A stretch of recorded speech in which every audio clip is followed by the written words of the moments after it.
After years and years of waiting, one of the most anticipated, if not the most anticipated, new land or expansion in the history of Disney theme parks has opened at Tokyo Disney Resort in Tokyo DisneySea. It is Fantasy Springs. It is an entire new port, the 8th port, in fact, in DisneySea, and the first new port since the park opened back in 2001. And since 2001, of course, many have heralded the park as the best in the world, and it's hard to believe it has remained the best in the world, even though for 20-something years they have not added an entire new area to said park. There's been some new attractions added here and there, but this is a wild-sized expansion, right, with 4 brand new rides. To put things in perspective, the only other land I could think of that was added to a Disney park after it opened that had more than 3 rides was a Bugs Land. And the fact that we're calling those rides, I'm being very, very generous. But otherwise, let me know in the comments. I don't think there's another one with 4 brand new rides. I don't think it's ever happened. That was added after a park opened, mind you. Obviously, parks opened with 4 rides or more in a single land, if you will. But yeah, it's I've had several opportunities now to go into this new area, to ride these rides a couple of times, to eat all the food, to walk around, to find the Easter eggs, to do pretty much everything there is to do and look at everything there is to look at in Fantasy Springs. And so I think it is finally time for Tom's Honest Review.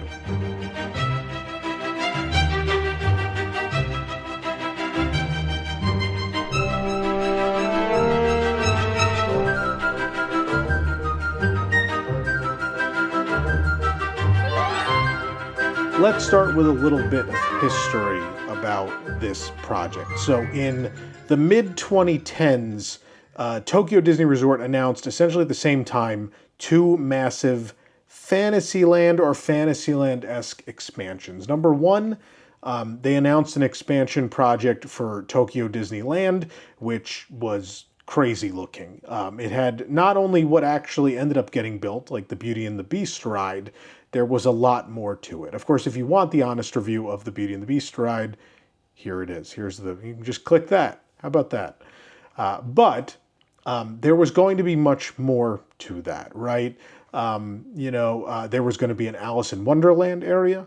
They were going to actually demolish It's a Small World and rebuild it on the other side of Fantasyland. And not only were they going to do that, it was supposedly going to be dual track, which means not only would there have been a boat ride through It's a Small World, there would have also been an aerial balloon ride, like a suspended dark ride kind of thing, through It's a Small World. There was a lot more Fantasyland village space. There was a bunch of stuff that they never even elaborated what was in the concept art. But what we could see was an Alice area, new It's a Small World, Beauty and the Beast, a little bit added to Toontown, which ended up being Minnie's Style Studio, and probably what ended up becoming the Happy Ride with Baymax in a different spot in Tomorrowland. But nonetheless, at the same time that was announced roughly, they also announced they were building the 8th port at Tokyo DisneySea. When they announced the 8th port, it was very different. The art you're looking at now is what it was. It was just frozen. It was just a Scandinavian port being added to DisneySea, which in story makes a lot of sense, right? So obviously they were going to ruin the 7 Seas thing at DisneySea at some point. There were 7 ports when the park opened, but you have to expand at some point. So an 8th port, but as far as ports of call, Scandinavian port makes sense, right? You have Lost River Delta, which is South and Central America. You had Arabian Coast, which self-explanatory. You had Mediterranean Harbor, which is a coastal town in Italy, and you had New York in the early 1900s, right? These are all famous ports, and a Scandinavian port would work in that theme. Now, the art you're looking at now, obviously, a little different from what was built ultimately, but not terribly, right? We have the big Arendelle Castle, which we assume was the dining venue. We have a big Frozen ride in a mountainscape. And there's some other stuff in the middle we don't really know. But nonetheless, pretty similar to what the end result would be in Fantasy Springs. Now, at some point, Tokyo Disney decided, okay, maybe this plan for Fantasyland at Tokyo Disneyland is a bit too much, and maybe we need to rub that money instead on DisneySea, right? And so what happens is that Disneyland expansion gets shrunk down a little bit, which, if you've been there and seen it, I mean, nothing about that feels like it was reduced from any other plan. But nonetheless, they just build the Baymax ride and Beauty and the Beast area and Mini Style Studio. And they call it a day. But DisneySea, which probably needs the capacity more, it has far less rides than Disneyland and has kind of been begging for a big capacity expansion for a long, long time, which is why that was announced in the mid-2010s. It's basically a decade they've needed more capacity and they haven't gotten it other than Soarin'. But so they decide, well, we definitely need Frozen, right? Like Frozen's super popular in Japan, just like it is everywhere else, but the fandom seems to be at a whole nother level here. But they decide, well, there are a couple other opportunities here, right? Like number one, we could have more rides if we do more IP. Number two, Hotel Miracosta, when we opened DisneySea in 2001, was a huge success. A hotel in a theme park. Not the first time it was done. Disneyland Paris was the first time it was done. But successful nonetheless. And so, obviously there's money to be made from another in-park hotel. And honestly, Tokyo Disney Resort does not have enough hotel rooms. They are constantly full at their existing hotels. And they've been on a tear, right? The Toy Story Hotel opened a couple of years ago. A couple of years before that, they bought some existing hotels and converted them into these Celebration hotels. And then now the Fantasy Springs Hotel. So it made sense to want to wrap a hotel into here. And plus, this new port now where they decided to put it instead, backed up against Bayside Station and a resort area, which has the Sheraton and the Hilton and Okura and Toy Story Hotel and all of those hotels. So it made a lot of sense. So in the end, they decided to handle a lot of needs. They decided a lot more capacity, 4 new rides, a couple new restaurants, brand new big hotel, and instead of using this tiny expansion plot on the left side of DisneySea, which is that it's still there, it's this big grassy area behind Port Discovery and to the left of Lost River Delta. It's still there. Instead of this tiny little plot, they decide to go expand way out the back of the park between Lost River Delta, the other side of Lost River Delta and Arabian Coast. And this is way out there. I've said it in some of the vlogs. I think it has to be the furthest point from a park entrance to anywhere else in a park. It is that far away from the original park entrance. Say original because they're adding a park entrance with the new hotel. Not that you'll get to use that unless you're staying at that hotel probably, but nonetheless, there is an entrance there. Maybe someday. Maybe someday they'll do that. Anyway, so the decision is more rides. So Tangled, another IP that's incredibly popular here. They decide to rope that in. And then also, shockingly enough, Peter Pan. Peter Pan is shocking because Tokyo Disneyland's an older park. It was built in 1983. It's what was that, the fourth? It's the fourth Disney park ever built. It's kind of early in the history, in fact, when you look at things, if you look at the big picture. But they have a traditional Peter Pan's flight ride, so it's an interesting choice to want to build more Peter Pan. But again, I'm sure OLC, the Oriental Land Company, is aware of what properties their guests really enjoy and love, and Peter Pan is one of those. And so one legacy, it's kind of crazy to see a legacy property being roped into something like this. It's not something we've seen a lot of. In fact, we've only really seen it here, right? And the other project, not quite as old, but I would still consider a legacy property, Beauty and the Beast, right? Beauty and the Beast came out in 1991. I was alive for that, but there's probably plenty of you watching who weren't. So that's a legacy franchise, and that's not something, not too long ago we saw that exploited at Disney World with Be Our Guest and Enchanted Tales with Belle and all of that. But, you're adding another decade on there, almost. So that was kind of shocking to see that so long after, those movies, that movie came out. So to see Peter Pan, which came out in the 1950s and already has representation here at the resort and has had a ride in nearly every castle park ever built, get roped into this was interesting. The other thing that was interesting was they said, well, the Peter Pan area is kind of split in two, with half of it being Pixie Hollow, or I mean, it's not physically half of it, but there's two rides, right? There's Peter Pan's Neverland Adventure, and there's Fairy Tinkerbell's Busy Buggies. And this is the first Pixie Hollow ride. Now, for those of you who are a little older, maybe, or have at least been in the fandom well over a decade, you probably remember a time period in the late 2000s, early 2010s, where it sounded like a lot of Disney parks in the world were going to bank on that Tinkerbell franchise, right? There were a lot of these direct-to-DVD movies, or direct-to-Blu-ray, I guess, at the time, movies. This Tinkerbell franchise that John Lasseter and other people in the company were real big on. And for Walt Disney World's Magic Kingdom expansion, they announced a Pixie Hollow area, which started out without a ride and then eventually had a Cheese the Mouse ride that was like Alien Swirling Saucers or Mater's Junkyard Jamboree, but with the mouse pulling the carts. And then eventually they decided not to do Pixie Hollow at all, and eventually the plans changed and you got Storybook Circus, a rearranged Storybook Circus and Seven Dwarfs Mine Train instead of some other things.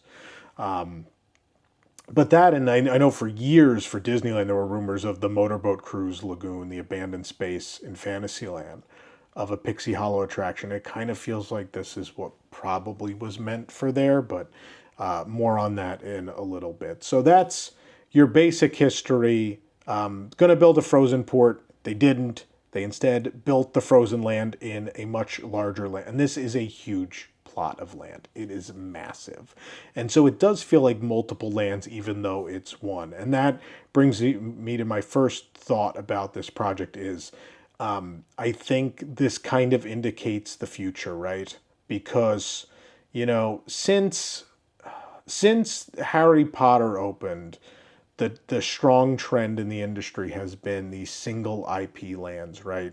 Cars Land, the Wizarding World of Harry Potter, Zootopia, Star Wars Galaxy's Edge, Pandora, the World of Avatar, Toy Story Land, World of Frozen, Avengers Campus. We can go on and on, right? It's become that ubiquitous that in just 14 years, can name over a dozen of them.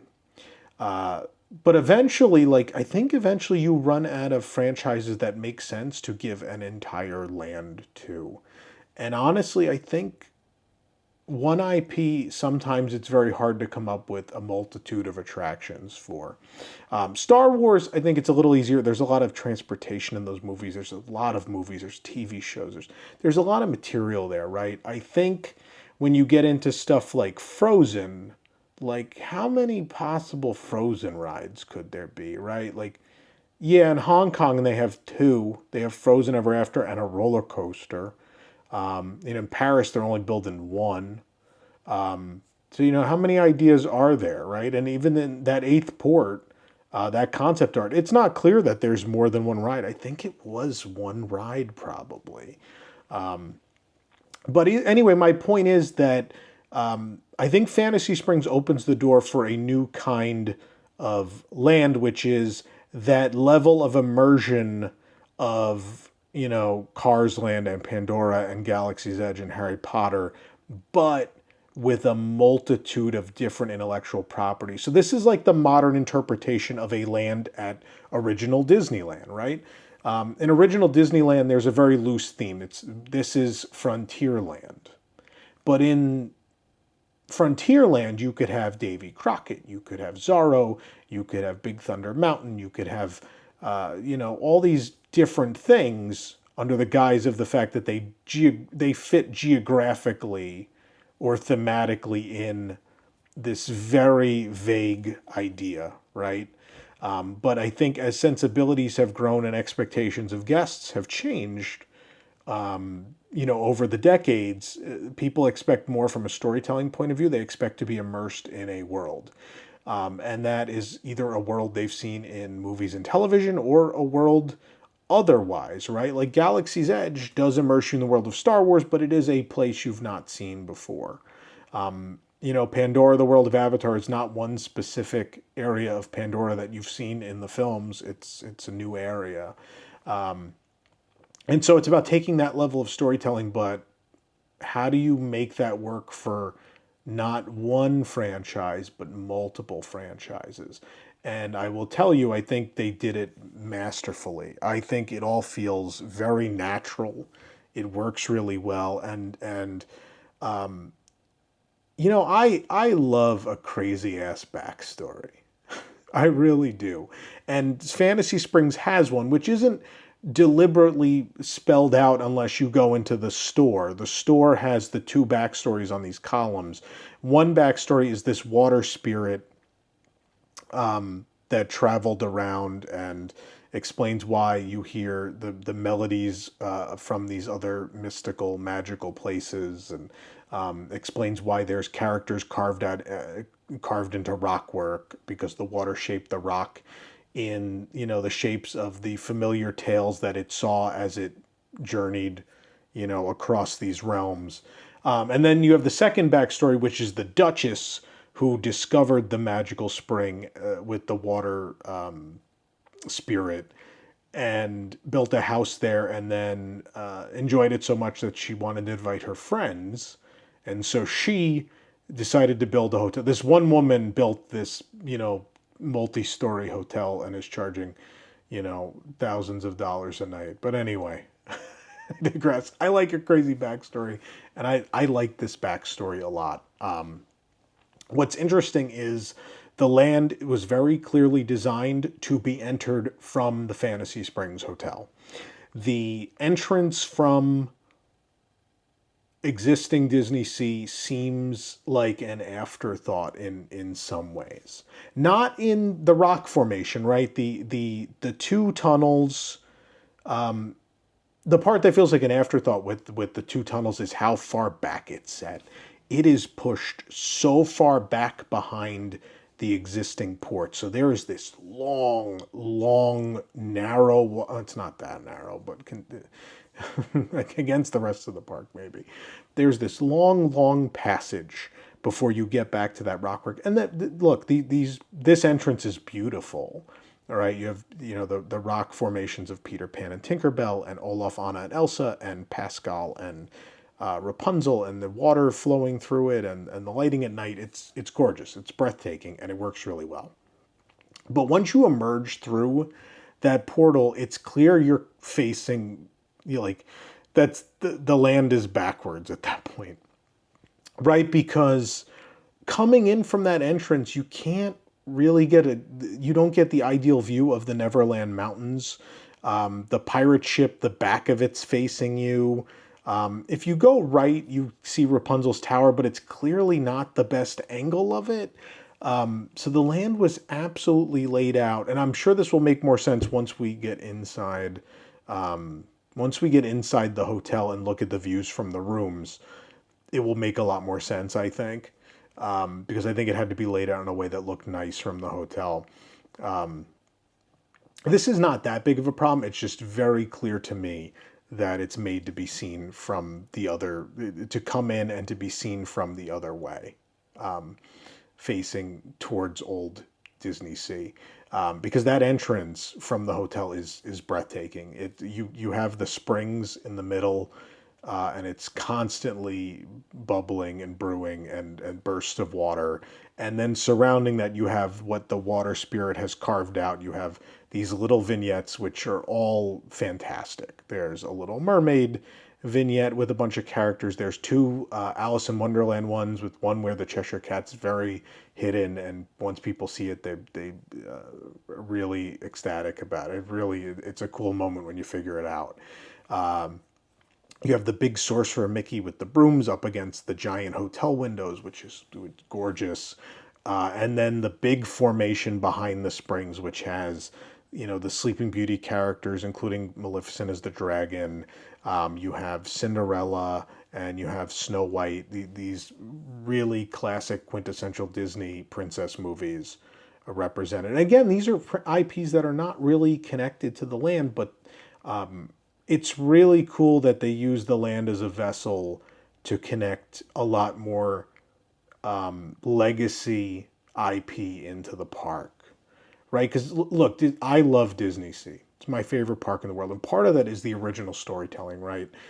Stuff like Journey to the Center of the Earth and, their original Tower of Terror and Raging Spirits. And, there's a lot of good original stuff in that park that's not really connected to an IP. Journey is a little bit, but not really.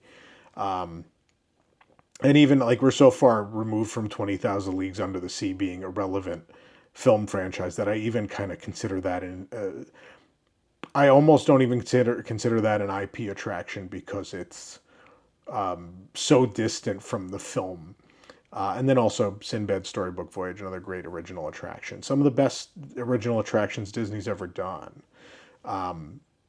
But there's certainly room for a balance in this park, right? Like, look, we love original storytelling as fans, but we also, plenty of us, and a vast majority, in fact, love Disney movies, right? There is inevitably one. I would be stunned if someone in the comments told me that they didn't have any sort of emotional connection to one of the three movies represented in this land in a major form, whether it be Peter Pan, Frozen, or Tangled.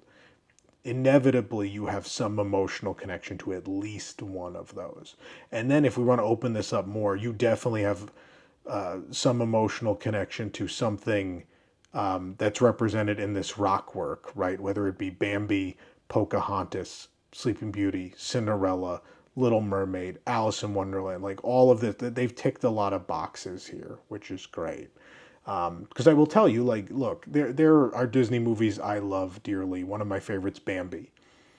It's never going to get a ride. It's not going to happen, right? So as a fan of that movie, the special moments for me in the parks have been, Bambi wallpaper in a hotel. Trying to think what other Bambi stuff they've done. A Bambi topiary at Epcot, right? Those moments are few and far between. So when I walk into Fantasy Springs and see an entire rock formation that's dedicated to Bambi and has Thumper and Flower and Bambi's mother, that's a very special moment for me because that is a movie I love dearly and it's never represented. And so to see that realized in a physical space is very, very special. And I think for a lot of people, I'm sure there's Pocahontas fans. That's another franchise that doesn't get a lot of love. And so that has a moment here. And that's great. I like that there was more going on here than just these three larger stories, and then between the three larger stories are these nods to more of the Disney animated catalog. And again, I think it's a modern interpretation of Fantasyland, right? It takes the level of Fantasyland that they reached in 1992 with Disneyland Paris, which undoubtedly the prettiest Fantasyland, the best Fantasyland they've done. Which takes all those classic attractions and weaves them into I think, a more thematic, more beautiful landscape than it's ever been executed in. They did a really good job. But since then, like, like the Hong Kong Fantasyland is not really anything. It's a lot of recycled stuff. It's not super special. The Shanghai Fantasyland I don't even know how to describe that one. It's other than the Peter Pan ride, I'm not a big fan. But they got it so right in Paris. And I think since then, we've not really seen that level of investment and that level of theme and placemaking and storytelling and propping. We haven't seen a Fantasyland carried out like that probably since 1992, really, if we're being honest. And so this is, we're seeing a Fantasyland on the level of Pandora and Galaxy's Edge, which is exciting because, look, I love Star Wars and Pandora turned out great, but at its core, at its heart, Disney is an animation company. And so much of the legacy is in those animated films. And so it's nice to see a, over $1 billion land that celebrates the heart and soul of the company. And that's what Fantasy Springs is. So the rockwork steals the show. It's a gorgeous land, and then the three areas are. I mean, Arendelle is breathtaking. If you've watched the honest review of World of Frozen in Hong Kong, which we can link you to now, you can go enjoy that too. That's a fun one. If you remember that review, I talked a lot about how I love the way it was laid out, and obviously you can't. There is no Disney park in the world that can replicate the setting in Hong Kong because there are real mountains behind that land. And that's sorry, my tag is rubbing, and you know me, I'm not taking the tags off these hats, these Lost Boy hats. These are staying. These are staying on. This is a collector's item. But yeah, you can't. There's no other park in the world where they're gonna be able to replicate having the real mountain backdrop behind it. And the way it's laid out is great, but there were some things about World of Frozen in Hong Kong that left something to be desired. And one of them was that the castle was not a place you could go. The castle of Arendelle was off limits, and it was kind of hidden in the back, and you couldn't even really get a straight on photo of it from near it. You had to go like out across the lake. For Fantasy Springs, they built the castle full size, and it's breathtaking. And what's awesome about it is you have this beautiful straightforward shot from the village of the castle, but then off to the left you have the North Mountain and Elsa's Ice Palace there, and it is a gorgeous vista. But also they've built like these, I don't know what to call it, we call them bluffs. There is this stunning tall rock work that extends down the entire left side, which then connects to the Fantasy Springs Hotel, which completes the berm. So as far as like enclosing you in a space and not allowing the outside world to penetrate, Fantasy Springs, I think, is the new standard in that. They've built basically an entire mountain berm around a majority of the land. So that entire side from Frozen, it goes down to the hotel, and then the hotel acts as a berm, right? Keeps the outside world out. And then you have the Neverland Mountains and the mountainside and behind Rapunzel's tower in the Tangled area. And so just there's rock work pretty much on every side of you throughout this whole giant land, which, look, it's not as breathtaking as Mysterious Island. If you've ever seen Mysterious Island at DisneySea, it is a 360-degree mountain around you. Like there's a volcano at one point, but then the mountain goes completely around you in 360 degrees. It's amazing. Imagine Cars Land. If you've been to Cars Land, take that, which is already breathtaking and beautiful and fantastic. Take that and then just keep going. Like complete the circle around you. So essentially maybe make a second Cadillac range and put them like this around you. And that's what Mysterious Island is, because it's basically almost double the rock work. I don't know if mathematically that is completely correct, but it's, again, complete berm around you. And Fantasy Springs does that almost to the same extent with several different mountain ranges, and then the hotel, which blocks out the hotels and Bayside Station out on the other side. But man, that full Arendelle Castle is gorgeous. It's a really pretty area. The one thing I will say for the area is what I like better about World of Frozen, which is not something I thought before I got here. I did not think a Tokyo DisneySea project would allow me to prefer something else, but there might be a lot of that in this review, surprisingly. World of Frozen, I think, is better because Arendelle as a place feels more inhabited and more real. So there are not a lot of interior spaces in Fantasy Springs that you can go into as a guest. In Frozen Kingdom, in this section, you can go into the ride. You can go into the restaurant, the Royal Banquet of Arendelle, and you can go to the bathroom. So there's an entire village across the water from the castle. The only thing in that village is toilets. toilets and exterior photo ops. That's it. So there's like a whole block of buildings that's nothing. And then one other block of buildings is toilets. And I think that's weird. Like, so no cast members work on that side of the water. So it's uninhabited. So it's just guests. So it's like an abandoned village with toilets. It almost makes in my head I've created like a fantasy story that is like Anna and Elsa like have been locked in so long that they don't even realize no one lives in Arendelle. Like they're the queen and princess of no one essentially. They don't even know that no one actually lives in the village across the way. In Hong Kong, it feels inhabited, right? Because there's so many cast members and so many businesses in the town. So in the town, you have the restaurant is in the village. It's not in the castle. So that's the Golden Crocus Inn. You then have Northern Delights. You have a sweet shop, right? You have TikTok Toys and Collectibles. You have a store. It's at the exit of the ride, but there's a store that connects to the village.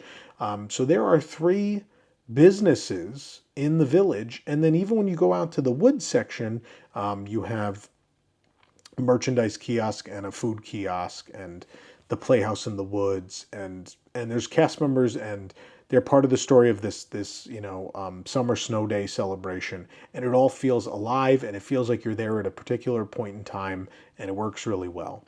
Frozen Kingdom, it is unclear what the hell time you've arrived in. We don't know.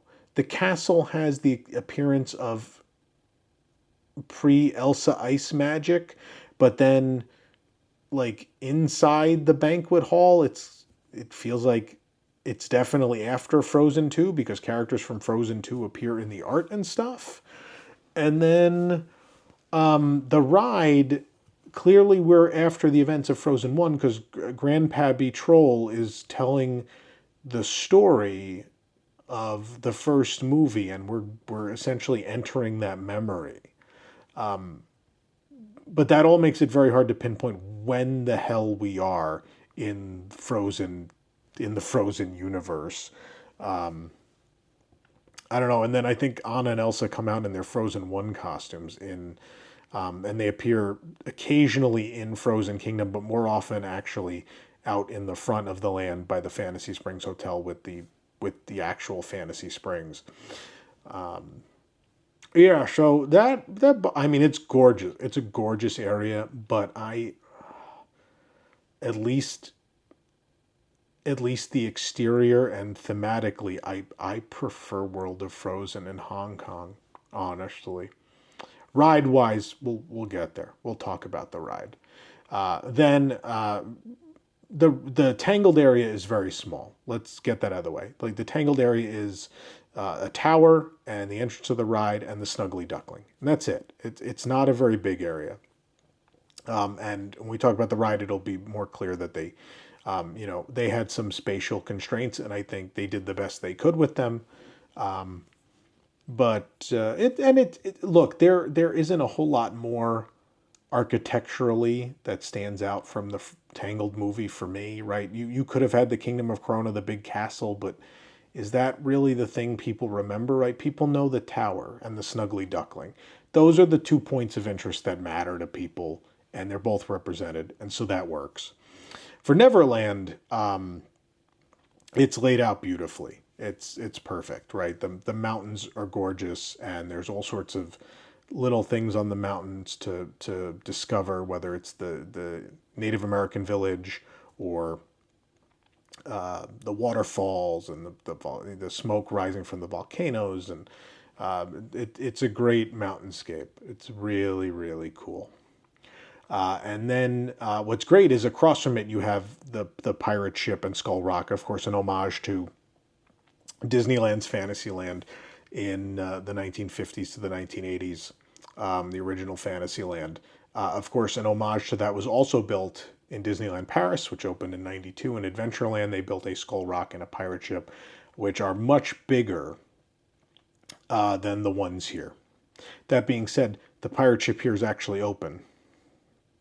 That's a burn on you, Disneyland Paris. I know you're supposedly going to finally refurbish the ship in the next year or two.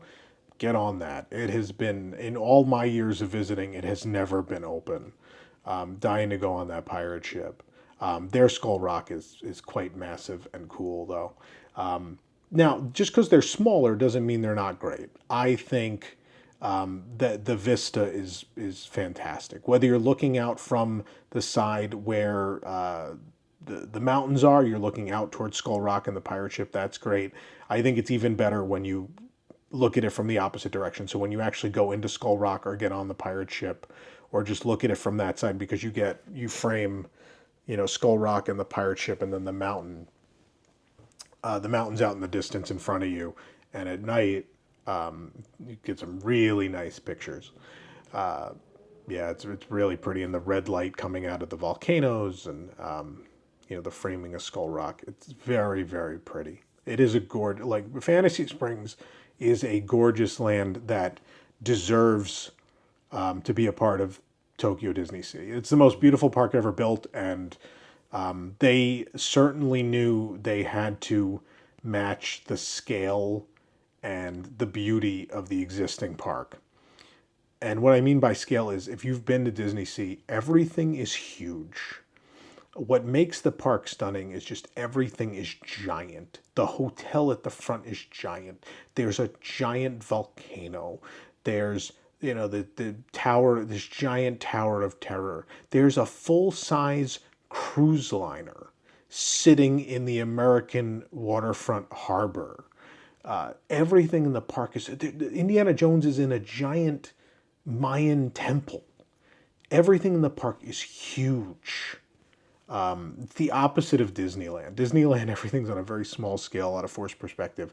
DisneySea is they just went for it. Everything is larger than life. And so everything in Fantasy Springs had to be larger than life too, and it is. The mountains are big. The castles are big. Everything's very big, and it works. And it's, again, same level of beauty and attention to detail and such as the rest of DisneySea. So it maintains the legacy very, very well. Since we've talked about the atmosphere and the theme and the architecture, I think now it's time to talk about rides. So I'm going to change hats here. I'm sure someone will say I'm copying someone by changing hats in a long-form video, as if I've never done this before. I've certainly never read the news as a giant squid or anything like that before. Disney merchandise has never been my gimmick at all. This is bunny ears. There you go. I think you're supposed to wear them like that. There you go. I look like... Is there a girl from Bob's Burgers that looks like this? Is that a thing? I have no idea anymore. So, let's talk about the rides. Let's move on to rides. Let's start in Neverland. We're going to start with Peter Pan's Neverland Adventure. I think for years, Disney remained very silent as to what the ride system was. And even at D23, when they showed us the vehicle, they still wouldn't really tell us what they were building. And we talked to some Imagineers there. They're very tight-lipped, and that made more sense after I wrote it, because I think you've heard people say this probably at this point. It's the ride system from The Amazing Adventures of Spider-Man. It's the universal ride system for Spider-Man and Transformers. Disney may have re-engineered it, and Disney may have changed some things, but to a guest, it's not different. It's the same thing. And there's nothing really, for me, that differentiates it. So that made sense to me as to why Disney remained quiet about it, because maybe that's a weird thing to admit to, and what do you really say in that situation? That, oh yeah, we copied Spider-Man. So here's a theory. I don't know anything. No one has told me anything. My theory is that there is most definitely a very real rivalry here between Universal Studios Japan and the Oriental Land Company. Probably the way many of you think Disney and Universal in America actually like hate each other as opposed to just that they're both mega corporations and want your money. The way you think they feud, which they really don't, is the way I think USJ and OLC actually do hate each other and actually like try to sabotage each other on a regular basis.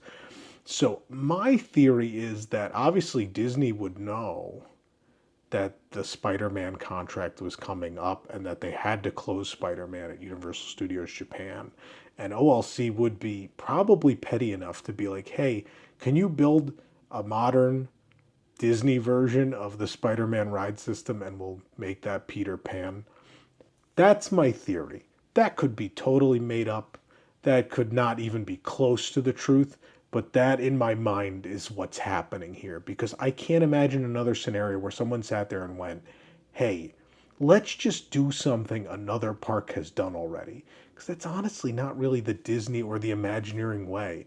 That's just never the way they've really operated. Usually Disney innovates or they stay away from it, right? Like the Kuka arm, right? Universal got the rights to the Kuka arm technology and they built Forbidden Journey however many times they've built that thing now. And Disney has at no point tried to build something even remotely similar because it's like, well, then people would say we're ripping them off. Let's not do that. And so they haven't. Yeah, I mean, I'm sure based on the ride systems that Disney's R&D people have engineered, I can't imagine they couldn't figure out something similar to a Kuka arm. But in this case, it's a pretty direct ripoff. Now, I will say there are things I think are done better than Spider-Man. This is the benefit of. I know they updated Spider-Man. God, was that already 10 years ago? They updated Spider-Man to HD and reanimated it, and obviously those are all new projectors. But I believe someone said somewhere that this is the first time 3D has been done with a single lens projector. That could be wrong.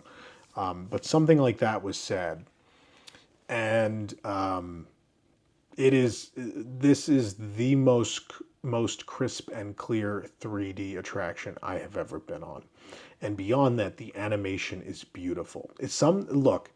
I remember many years ago when they announced Mickey's Filler Magic, thinking, oh, I don't know how I feel about like they're gonna have Simba and the Little Mermaid and Peter Pan and all of them, and they're going to be computer animated.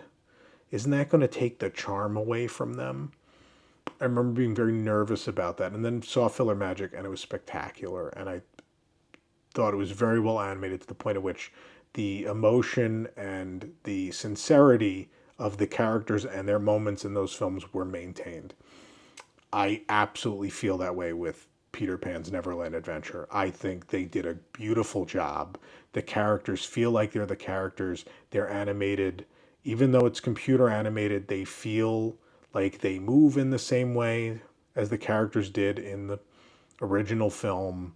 And there's so much emotion and sincerity in the way the characters are presented. I can't help but smile every time I see TikTok Croc pop up because he's so wonderfully done. All the mannerisms are perfect.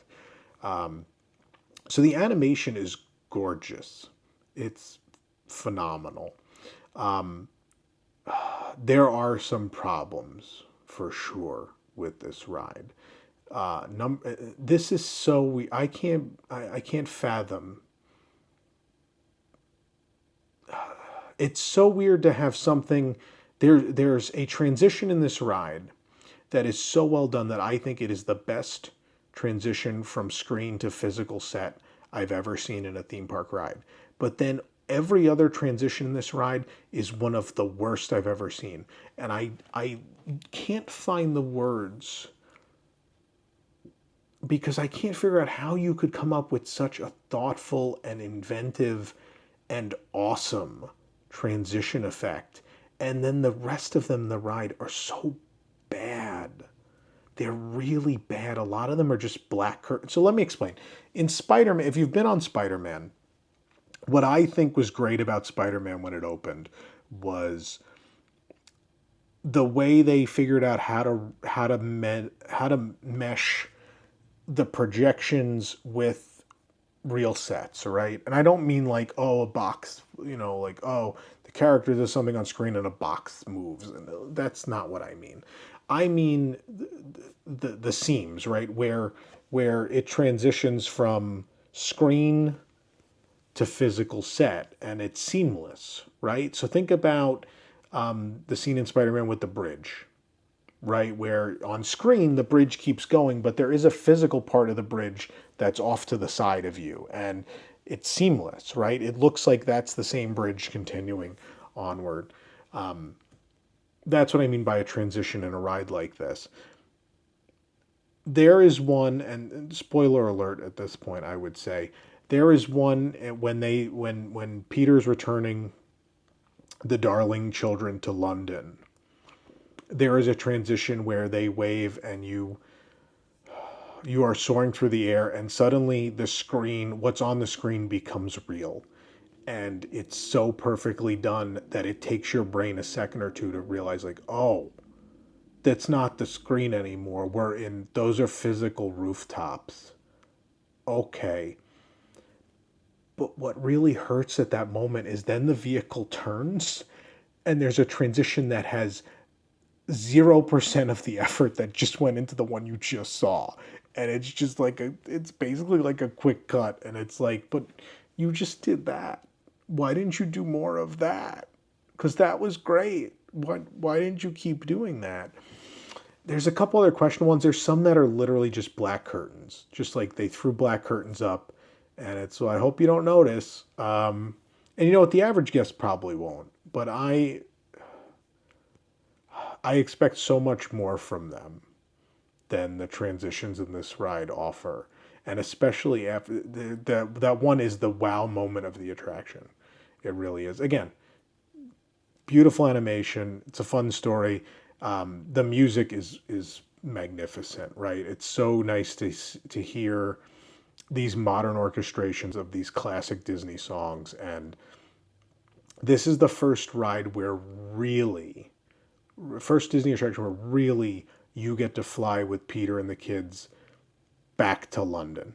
This is, in Filler Magic, there's a little bit of it, but you're sitting in a seat in a theater. It can only be so immersive. It's a great scene, but it can only be so immersive. And of course, in the original ride, you're sitting in a pirate ship, and it's a magical moment. You look down at the town, but then you see the kids, and maybe it's a projection on something, or maybe it's just like them painted on one side of a moon that spins, or it doesn't feel like you're really there with them. I love that scene, but it doesn't feel like you're really there with them. The scene they nailed the most is the music kicks in, and it's definitely a little bit of that original recording, the original vocals with a modern orchestration, I believe.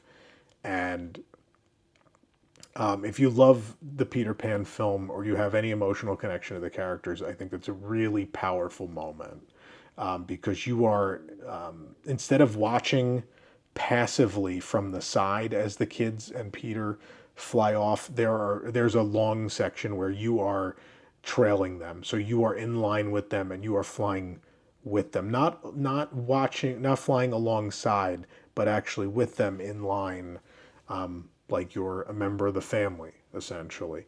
I think that's a powerful moment. That's a vantage point that you don't get in the other Peter Pan rides. And I love that moment. And then after that, there's you get the second start of the right musical moment, and we go through, and Neverland appears, and it's like the world turns Technicolor, because Neverland's this like fantasy realm. And it's a really cool moment. I really love the second half of the ride. The second half, I think, is much stronger. We have fun moments in Neverland in the first half, but I don't know. Again, a lot of it feels like it's been done before because it is a direct ripoff of Spider-Man. But I will say the queue is great. But again, like the same with the queue, a lot of it feels like it's been done before. There's this rockwork cave queue that it feels like Under the Sea Journey, The Little Mermaid, and it feels like a bit of Avatar Flight of Passage, and it feels like a bit of Rise of the Resistance, and it feels like we, I the cave queue has become a bit ubiquitous at this point, and there's nothing really new about it. Like there's shipwreck and the one cool thing about Neverland, one really cool thing I like is the Lost Boys have the land feels like a bunch of lost children live there. They've done that. They've done a really effective job of making it feel like a bunch of kids have been living on this island and doing whatever they wanted for a very long time. Because all over the entire land and in this queue, there's just drawings, like kid drawings all over everything. And a lot of them are really inventive and fun. Like there'll be a wood formation on the wall that kind of looks like something, and then the kids will draw around it to like complete the image, right? So there's a moment in the queue where there's wood shapes on the wall that kind of look like a shark, and then the kids have gone in and they've drawn around it to complete, the shape and make it look like a shark. And there's a lot of really cute moments like that throughout the entire land. Yeah. But again, it's a lot of shipwreck, and then the next room of the queue is it sets the mood correctly. The music in there is great. It's very moody, and it's like I think it's essentially dawn in Neverland. It's the start of the day, and the Lost Boys are sleeping, and so we're just kind of walking around under their tree houses while they're still asleep, and you'll see cloud formations that look like Captain Hook and Tick-Tock Croc and Mr. Smee and other characters go by. You'll see Tinkerbell's silhouette kind of flitter across some leaves at one point, and it's beautiful, but there's not a whole lot going on in there, and I don't know. And then the pre-show is okay. The pre-show is okay. They did, and again, this feels very universal at times too, because it's that thing they do where there's a clear projection surface, and then there's a background in there, so the characters are projected on this layer that's over the physical background behind them, and it worked great for Peter Pan because he has his shadow, but I don't feel like they played with that enough. I feel like they could have done more with the shadow. Like there's a couple moments where the shadow will do something different than him, but not a lot. And it's really just this, it's a very quick pre-show, and it's just the kids sleeping, and then Peter comes in and, oh no, we got to go save one of the boys from Captain Hook, and then everybody flies off, and it's like, well, that's okay, that's it. I guess we needed a whole pre-show for that. Okay. Yeah, personally, I would have liked a couple of animatronics. I didn't need them on the ride necessarily. I would have loved in the pre-show. Because there's only so much movement that happens in that pre-show, so I think we could have done animatronics, but I'm sure it was a money thing, which I can't believe I'm saying that with DisneySea. But in the end, we have to remember in all of this is a giant land with a hotel and 4 rides, 3 giant counter service restaurants. Like they built a lot at once, more than anyone's ever built at once. So. Not every ride could be like Rise of the Resistance, I think, right? And in Star Wars Galaxy's Edge, not every ride is. In fact, the other ride a lot of people don't even like. But I will say another really great moment that feels like we have waited our entire theme park lives for it is a moment where doors pop open in a theme park attraction and Following the Leader plays. And that happens at the end of the pre-show, and I love it. This big boisterous march version of Following the Leader plays, and it makes you want to... It's a very exciting moment because it marks the beginning of the adventure, and the doors swing open and it's playing, and it makes you want to march out that door and grab the glasses and get on the ride.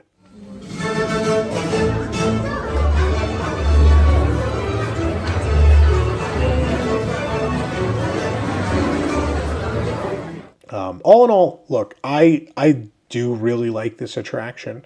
I think it's worth riding.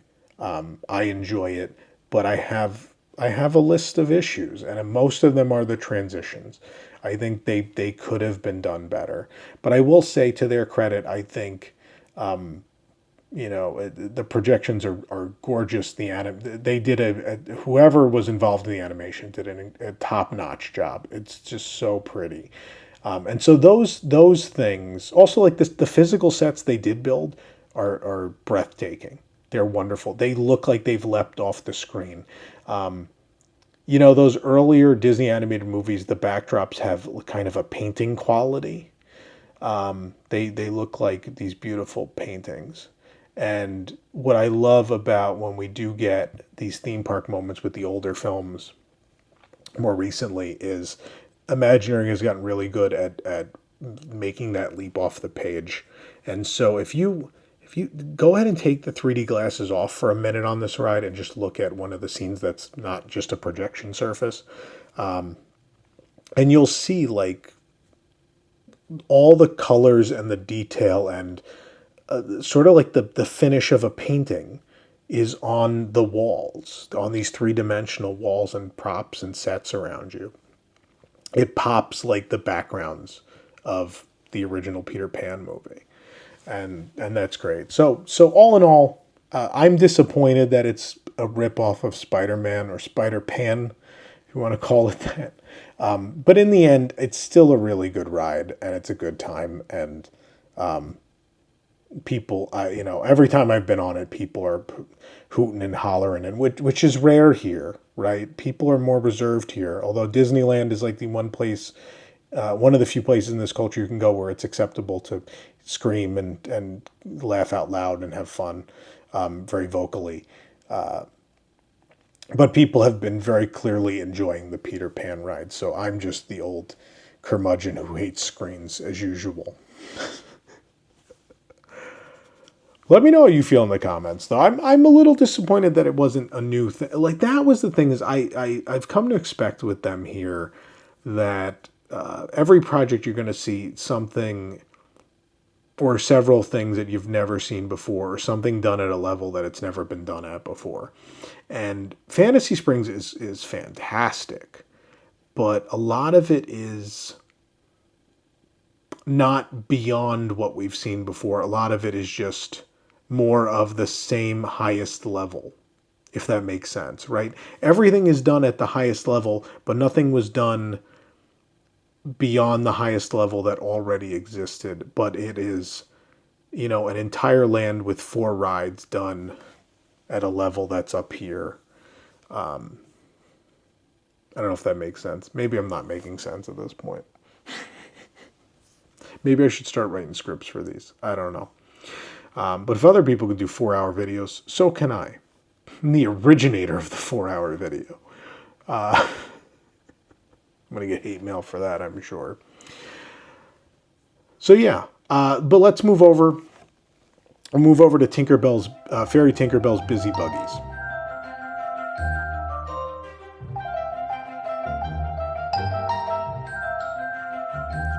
So when they said that only one of the rides will not have essentially paid FastPass, one of the rides will not have Disney Premier Access, as they call it, that brings your expectations to a level where it's like, okay, well, we know the ride's completely outside. We know they're not selling paid FastPass or paid line skipping for it.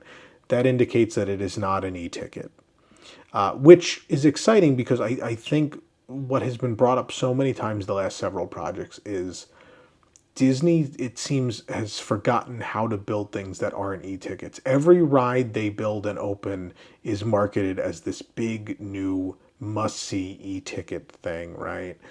Tron, Guardians of the Galaxy, Ratatouille, Runaway Railway. All of those were marketed as, and some of them are, like Guardians and Tron are legit e-tickets. Are Ratatouille and Runaway Railway? I don't know about that. But nonetheless, all these things were marketed at the same level. They were treated the same way. They sold access to all of them individually at some point. They were all treated the same, and so they're put on the same pedestal. And some of them are not of the same quality as the others, right? Flight of Passage is in that group. Should I pay I'm okay with paying for an additional lightning lane for Flight of Passage, I guess, but do I want to pay for an individual lightning lane for Remy's Ratatouille Adventure or Runaway Railway? No, they're not at the same level. So that expectation is built in. But again, we've been weaned off of these filler attractions, right? Disney really just stopped making them. And the focus was, well, if we're going to spend money, let's build big things that people are going to specifically book travel for or come to a park for, instead of things that simply increase the capacity and the enjoyment of the existing park. It's less about adding capacity and it's more about selling more tickets and more lightning lanes and that and the truth is, like, over the decades, like, the reason the Disney parks in the US have suffered is they did not add capacity as needed as attendance grew, right? And what's clear to me about Fantasy Springs was Disney Sea got to a breaking point where they only Soarin' only opened 5 years ago, not a little less than 5 years ago. And at that point we knew Fantasy Springs was on the way. So in 5 years they added five rides, which is great. Disney got bad at building for capacity, right? I think it really starts with the Eisner era. I know people go in the comments and they write things they don't know it. They don't know what they're talking about. And people blame Bob Iger and people blame this, people have no idea what they're talking about. It started in the Eisner era, right? Where I think some parks got neglected and we weren't building for capacity. Where it's like, well, okay, if this many more people are coming to Epcot, then we need rides that we need this many rides that handle this many people per hour to keep up with that, and we need to add this many restaurants. We need to add this many restrooms. That kind of got thrown by the wayside, and instead decisions became, well, what's going to help attendance and those are purely the decisions rather than the enjoyment of the guests already in the park. The idea was, how do you get more guests to visit the park and how do you make more money with less, essentially. And what's clear about Fantasy Springs and the road Disney Sea has been on is, I think in the 2010s, as the 2010s wore on, the park got more crowded and more crowded and more crowded, and the writing was on the wall that Disney Sea needed more capacity. They needed more land, they needed more dining, they needed more rides. And so, I think Soarin', like, they did a beautiful job with Soarin'. I love their Soarin'. But it is just Soarin' at the end of the day. And so I think that was an easy answer for them where they were like, let's just finally build that ride. And that way, we already are spending all this money having Disney Imagineers design our new Fantasyland at Disneyland and this entire giant land at Disney Sea. Let's build Soarin', and then, in a couple years after that, we'll have four new rides in Fantasy Springs. And that to me speaks to capacity, right? Again, all four of these rides are not e-tickets. Some of them are just things to do. Some of them are just diversions and fun C or D ticket rides. Look, Peter Pan's Neverland Adventure is meant to be an e-ticket.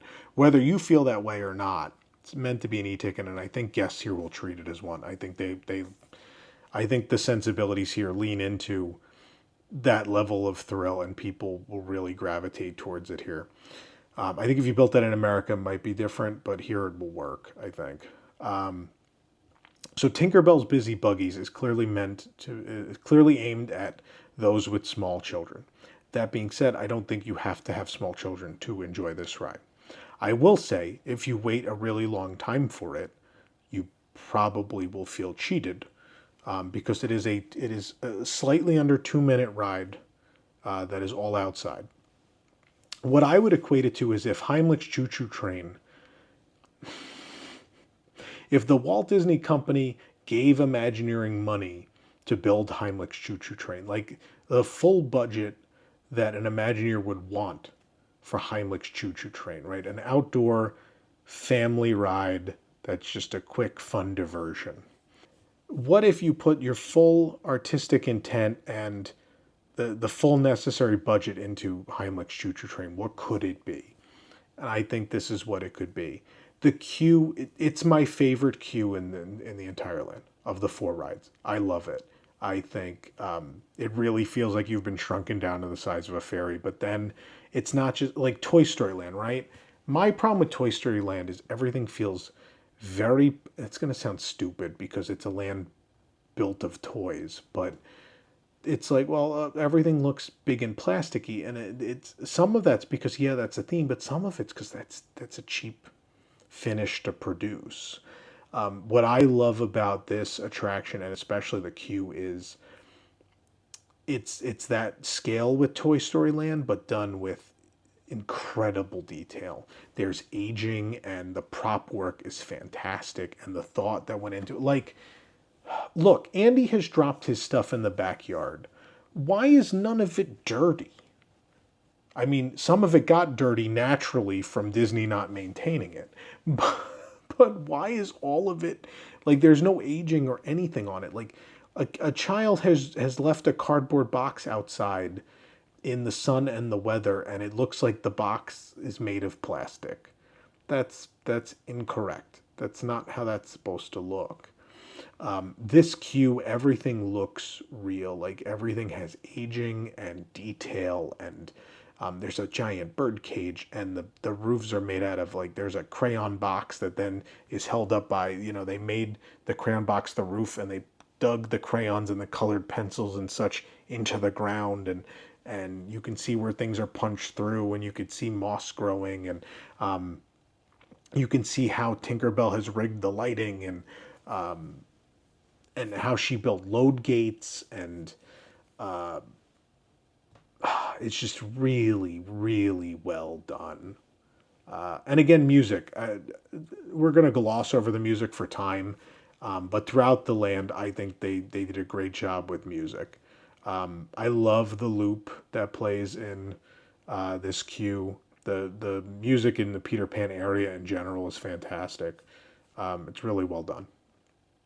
But sticking to this ride, yeah, the vehicle is gorgeous. I love the vehicle with the letter. And this was previewed at D23 a couple years ago, and I knew that. I was like, look at the level of detail in this vehicle, right? And it looks homespun, and it's made out of giant, oversized props, and it just everything I hate about Ratatouille and Toy Story was addressed, right? And Ratatouille has moments, right? I like that load area where you're on the rooftop. That feels right. And then the second you go into that first projection room, you lose it. You don't feel like you're in that world anymore.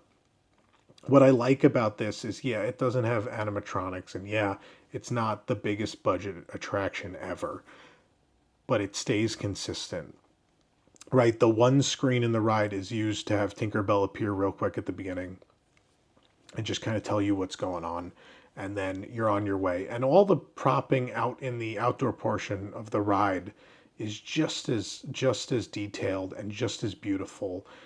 I can't believe the level of detail on the flowers. Like the flowers again, I remember very specifically in A Bug's Land, and then again in Toy Story Land, anytime they've done big plants, they have this real plasticky looking texture to them. What I loved was even the flower lights in the queue. Like if you look real close at the petals, like they have that texture, the what looks like the real texture of flowers. The attention to detail in this particular attraction is second to none.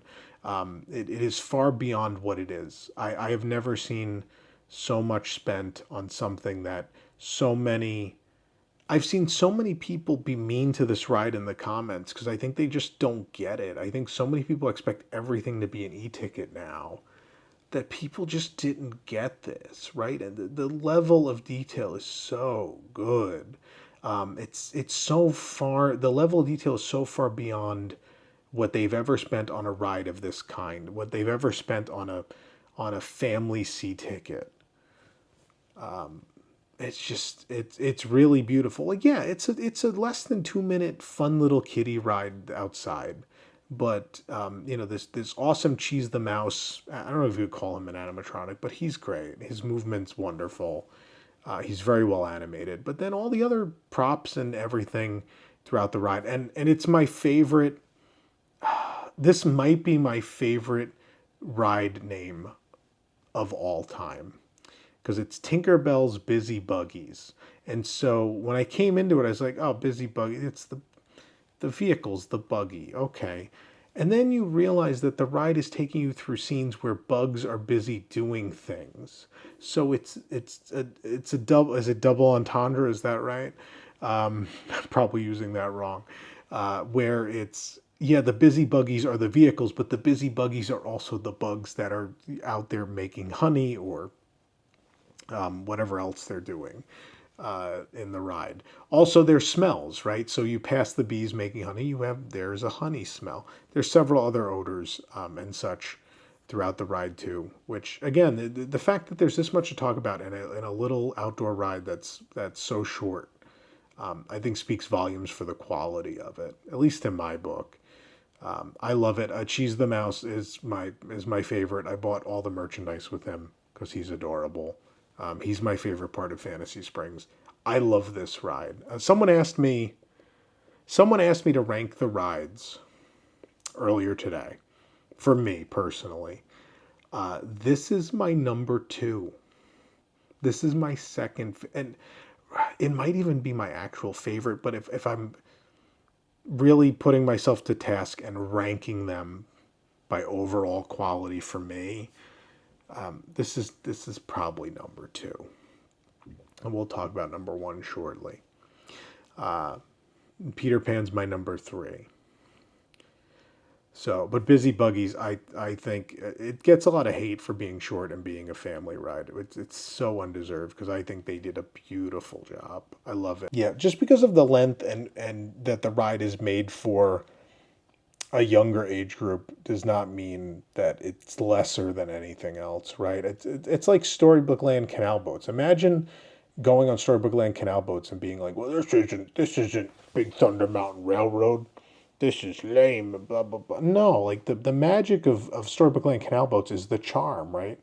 I think there are 2 ways in which theme park rides are successful. Is either 1, they wow you and they blow you away, or 2, they kill you with charm.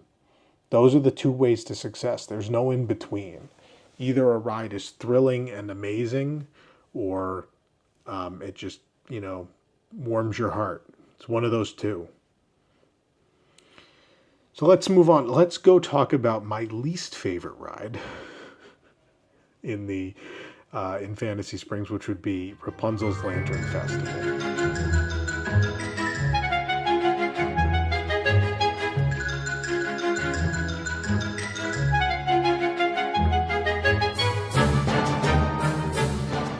Now, I don't think it's a bad ride, but again, it's clearly not an e-ticket. And people, again, the comments are, oh, it's so short, it's so short, it's so short. Because again, I think over the last decade, we just think everything has to be this mega blockbuster attraction. We just think everything they build and open has to be. There are 2 of those in this land, legit. Peter Pan, we can argue. But the next one we're going to talk about is legit a blockbuster, a mega budget blockbuster. So it's okay that these 2 other rides aren't and fulfill other needs and add capacity to the park, right? For me, the Tangled ride feels like it was meant to be a walkthrough, and someone then went, if we do this as a walkthrough, people here really like to stop and take photos for a while. If we do this as a walkthrough, our hourly throughput is going to be really bad. So we should do it as a boat ride, which is what happened with Pirates of the Caribbean, right? Pirates of the Caribbean at Disneyland was supposed to be a wax museum. And then they realized after the World's Fair that, if we do the boat ride system, we can move a lot more people through here. And it felt the same here. Now, that may not be true. That's, again, a guess. It may have never been a walkthrough. It may have just been decided that, we want to build these really beautiful Tangled vignettes, and we need a way to get guests through them, and the answer is a boat ride. And so this is a slow-moving, completely flat boat ride. There are no drops. There's none of that, and it's a very limited number of scenes. Now, that being said, I love that the first scene is outside. I love that. I love you can see it. You can see it from the pathway outside. You can see it from the load area. And then you see the boats from that load area. You also see the boats from the ride going around out there. It's a very pleasant atmosphere in that area. And then I love how very similar to Pirates of the Caribbean, right? What I love about Pirates is that ride always has time to breathe. Maybe not so much the Disney World one, but the other Pirates of the Caribbean, the scenes have time to breathe. You get lost at Disneyland when you ride Pirates of the Caribbean. You get lost in that world for like 20 minutes, right? And you go through these moody caverns for what feels like forever, and then you get to the town and all the action. But it's a slow build, and what I like about the opening scene is it feels like that. It feels like an eternity watching her. It feels like you get most of the song watching her in the tower sing, and then you get the little vignette on the other side, which I saw a lot of comments on the video where people are like, "I can't believe they did animatronics that good outside." There is a precedent for that, right? For me, I feel like that goes back to Seven Dwarfs Mine Train, the witch, the old hag. I feel like that was the first time we saw like these they're not the level of animatronics of what you can do inside, but they're really great for what they are. And so Maximus and Rapunzel and Flynn are all that level of outside animatronic. And they're great. They work perfectly. But then what I don't like is we change formats a bit. The next scene inside where she leaves the tower feels like a Macy's Christmas window, or what is it, Saks Fifth Avenue that does the big expensive Christmas windows in New York. That's what the next one feels like. Like they're limited movement, and it's just her going in a circle, and it's like okay, and then they're like, well, we're building the Snuggly Duckling, but we have to tick that box. It has to be in the ride somehow. And so they built like this weird miniature Snuggly Duckling, and it's like, oh, okay. And the next scene is really pretty. The healing scene between Flynn and Rapunzel, where the hair glows, and again, she's a pretty fully animated figure. It's a great scene. It's beautifully laid out. Works great. And then you have the whole reason the ride exists, which is the lantern scene, which they nailed. They totally, completely nailed. And it justifies the existence of this ride. It justifies your wait time, I think, because if you love this movie, I think you're going to be in tears when you see this scene. They nailed it. There is no better way to bring that scene to life. You had incredibly high expectations, right? That I think people have waited since the moment that movie was released 14 years ago, have waited to see Disney bring that scene to life. And they had 14 years to think about it. And they nailed it. It feels like it's fully populated, even though some is projection and some is forced perspective. But the room really feels like it's full of thousands of these things, whether it is or it isn't. I think there's probably 100 or so, but maybe not even. I don't know, but it doesn't matter because the scene is effective. It feels right. And what I love about it is the way they laid out the track in this part for the boat. You really get to spend a lot of time. You make a full, like, you pull into the scene and then it's like, oh, we're going to send you out this way and we're going to do a nice wide turn and keep turning. And then when you get almost back to where the track was the first time, then we'll let you turn. We're going to let you spend as much time as we possibly can in this scene because we know that's why you came to this ride. And that's great. And then I hate to say this, but I think some of the emotional power gets taken out when they go for a cheap laugh with the thugs. I'm like, I don't need them here. Like the Snuggly Ducklings next door. Like this, you made a whole ride that you said was about the love story. So I don't need them here. Like Pascal can be the little humor moments. And he has a couple little cameos with humor here. Or an awe moment, like a cute moment. I really feel like putting the thugs at the end brought that scene down a notch. It makes me sad because it's like, I think you have such a powerful emotional moment, and then you go for like a cheap laugh with these, dark ride sort of animated figures of the ruffians. But then you have a nice end scene with the murals and Pascal. And it all works, right? I waited nearly an hour today for this, and that felt long for what it is. And so the problem I have here is it's obviously okay to build things that aren't e-tickets, right? It's obviously okay to have things that aren't big budget, or that's not even fair because they spent a ton of money on this ride. Not everything has to be the thrill ride of a lifetime, right? And so, but the thing is, you have to temper those expectations. So with Busy Buggies, you did because you're literally not offering a paid fast pass option. You're telling people you can't pay to ride this because we don't know that it's worth paying for, right? We think you'll love this ride and it's super charming, but it's like if Storybook Land Canal Boats added an individual lightning lane, people would be like, no, I'm not buying an individual lightning lane for that. It's Storybook Land Canal Boats. I love it, but it's not worth paying to ride separately, right? It's worth being part of your admission. And so with Tangled, look, I totally agree with demand. You could sell a fast pass option for it. Should that fast pass option be the same price as Peter Pan and Frozen?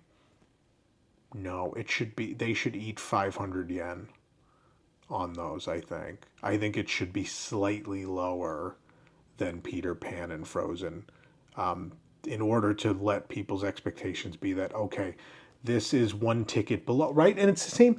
We're basically reenacting the ticketing system of Disneyland, in that you controlled expectations with the ticket book. So you knew when you ripped an e-ticket out of the ticket book that you were in for the ride of a lifetime. And you knew with a C or a D you were in for just some fun, right? You were in for a good time. But again, not necessarily, not the big ticket item, not the big ticket ride. Doesn't mean you're not going to love those attractions, but it built an expectation. And I think by pricing a DPA or Disney Premier Access at the same price as Frozen and Peter Pan, they've done themselves a disservice, because I think even people that are super excited to ride this, like, they've blown away by the lantern scene, but then they're like, oh, that's it? It's over? We paid 2,000 yen for that. Okay. All right. Or even just the wait time. Look, I had standby pass today, but I still waited over an hour, and I really enjoyed it. Look, I'm glad I rode it. I really like it, but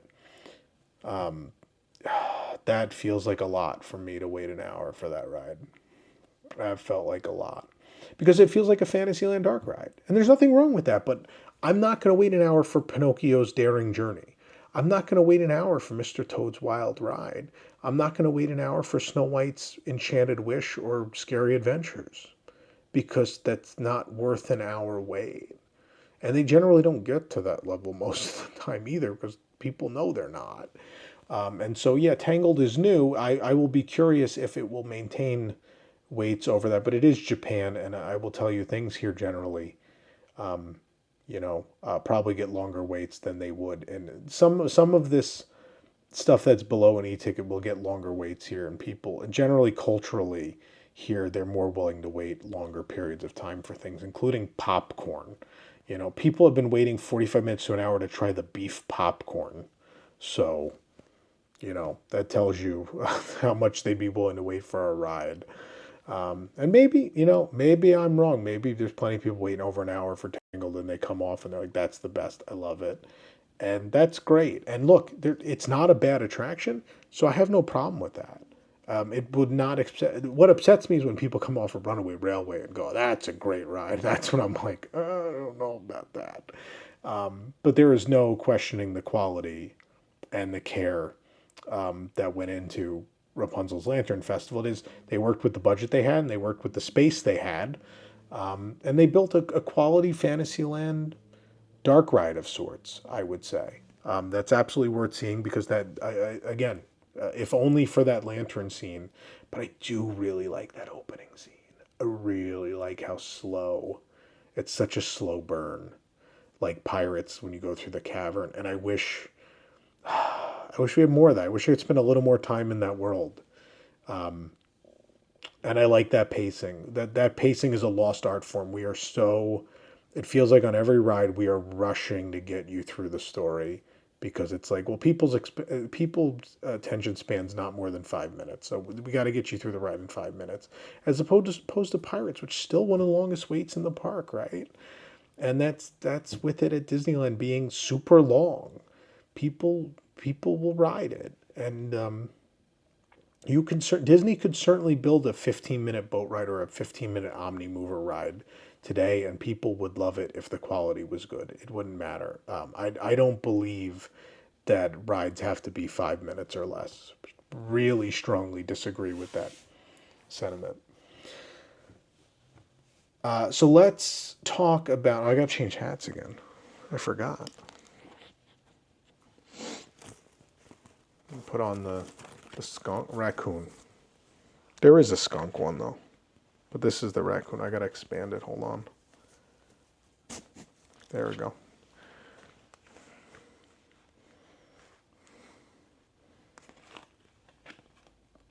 This is what happens. You hit the box with the leaf, right? You turn it into a raccoon.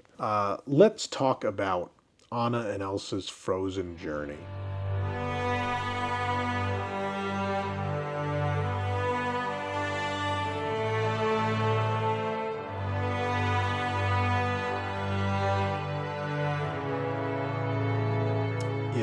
So the first Frozen ride in the world was Frozen Ever After at Epcot. And I gave that a glowing review. And I think it's a good ride. I like Frozen Ever After very much. Are there things I would change about it? Absolutely. The projection faces, yeah. We know, right? And I've defended the concept before, right? Because before Frozen Ever After, on the road to Frozen Ever After, we got Seven Dwarfs Mine Train. I think the projection faces worked really well. Now, they had a lot going for them, right? The lighting in that environment was better. And secondly, a lot of the dwarfs had beards. And so the beard covered the seam. Better than me trying to cover my dag. The beard covered the seam for the projection face. And so when you went to do it on Anna and Elsa and Kristoff and gang, it didn't go as well, right? So that was the thing in hindsight. It was a product of the time, and hopefully they'll go fix it, right? And we saw, if you watch that World of Frozen Hong Kong honest review, I think they cleaned up Frozen Ever After really nicely, and they made it a legit, at least for Hong Kong, a legit e-ticket. If World of Frozen, or if Frozen Ever After in Hong Kong is a legit e-ticket, then Anna and Elsa's Frozen Journey is an F ticket. For holy F, this is insane. Number one, I can't believe the size of the scenes. They're just so big. The ceiling is so high and the rooms are so large. It's like Pirates level. Like there's the massiveness of the show building is incredible. First of all, the queue, right? So there's a bunch of switchbacks just under a big roof or a big awning out in front, which it is what it is. Once you get in the interior queue, though, it's phenomenal. It's gorgeous. There's lots of art and props to look at. There's really cute things. There's a little, I don't know what to call it. In World of Frozen, it's like it's in the toy shop. There's like a display, but here it's like it almost looks like a cuckoo clock where the characters come in and out, but it's not a cuckoo clock. But it's like a replica of the castle, and I don't know what to call it. Either way, there's a lot of good stuff to look at. It's very pretty. It's a great queue, and then I love the load area. I love the queue goes up the stairs, and you're above the load area, and you look out across, and the moon is directly across through the opening in the roof. And then there's a mural on the other side, and the flowers hanging down. It's really phenomenal. It's so pretty. And then you get on the boat and you go off, and it's just fantastic from start to finish. Now, that being said, again, I have some things I would have done differently, and you can tell me if you agree or you disagree, folks. But So I think, look, I'm not big on projections and screens unless they're necessary. I feel like in order to get us quickly into the story, the way they handled the beginning of the ride here made sense. So you have Grandpappy and the little trolls, and he's telling the story, and so you have a couple more moments from very early in the film when Anna and Elsa are kids, projected on rockwork. I think that works because we need to get into the story.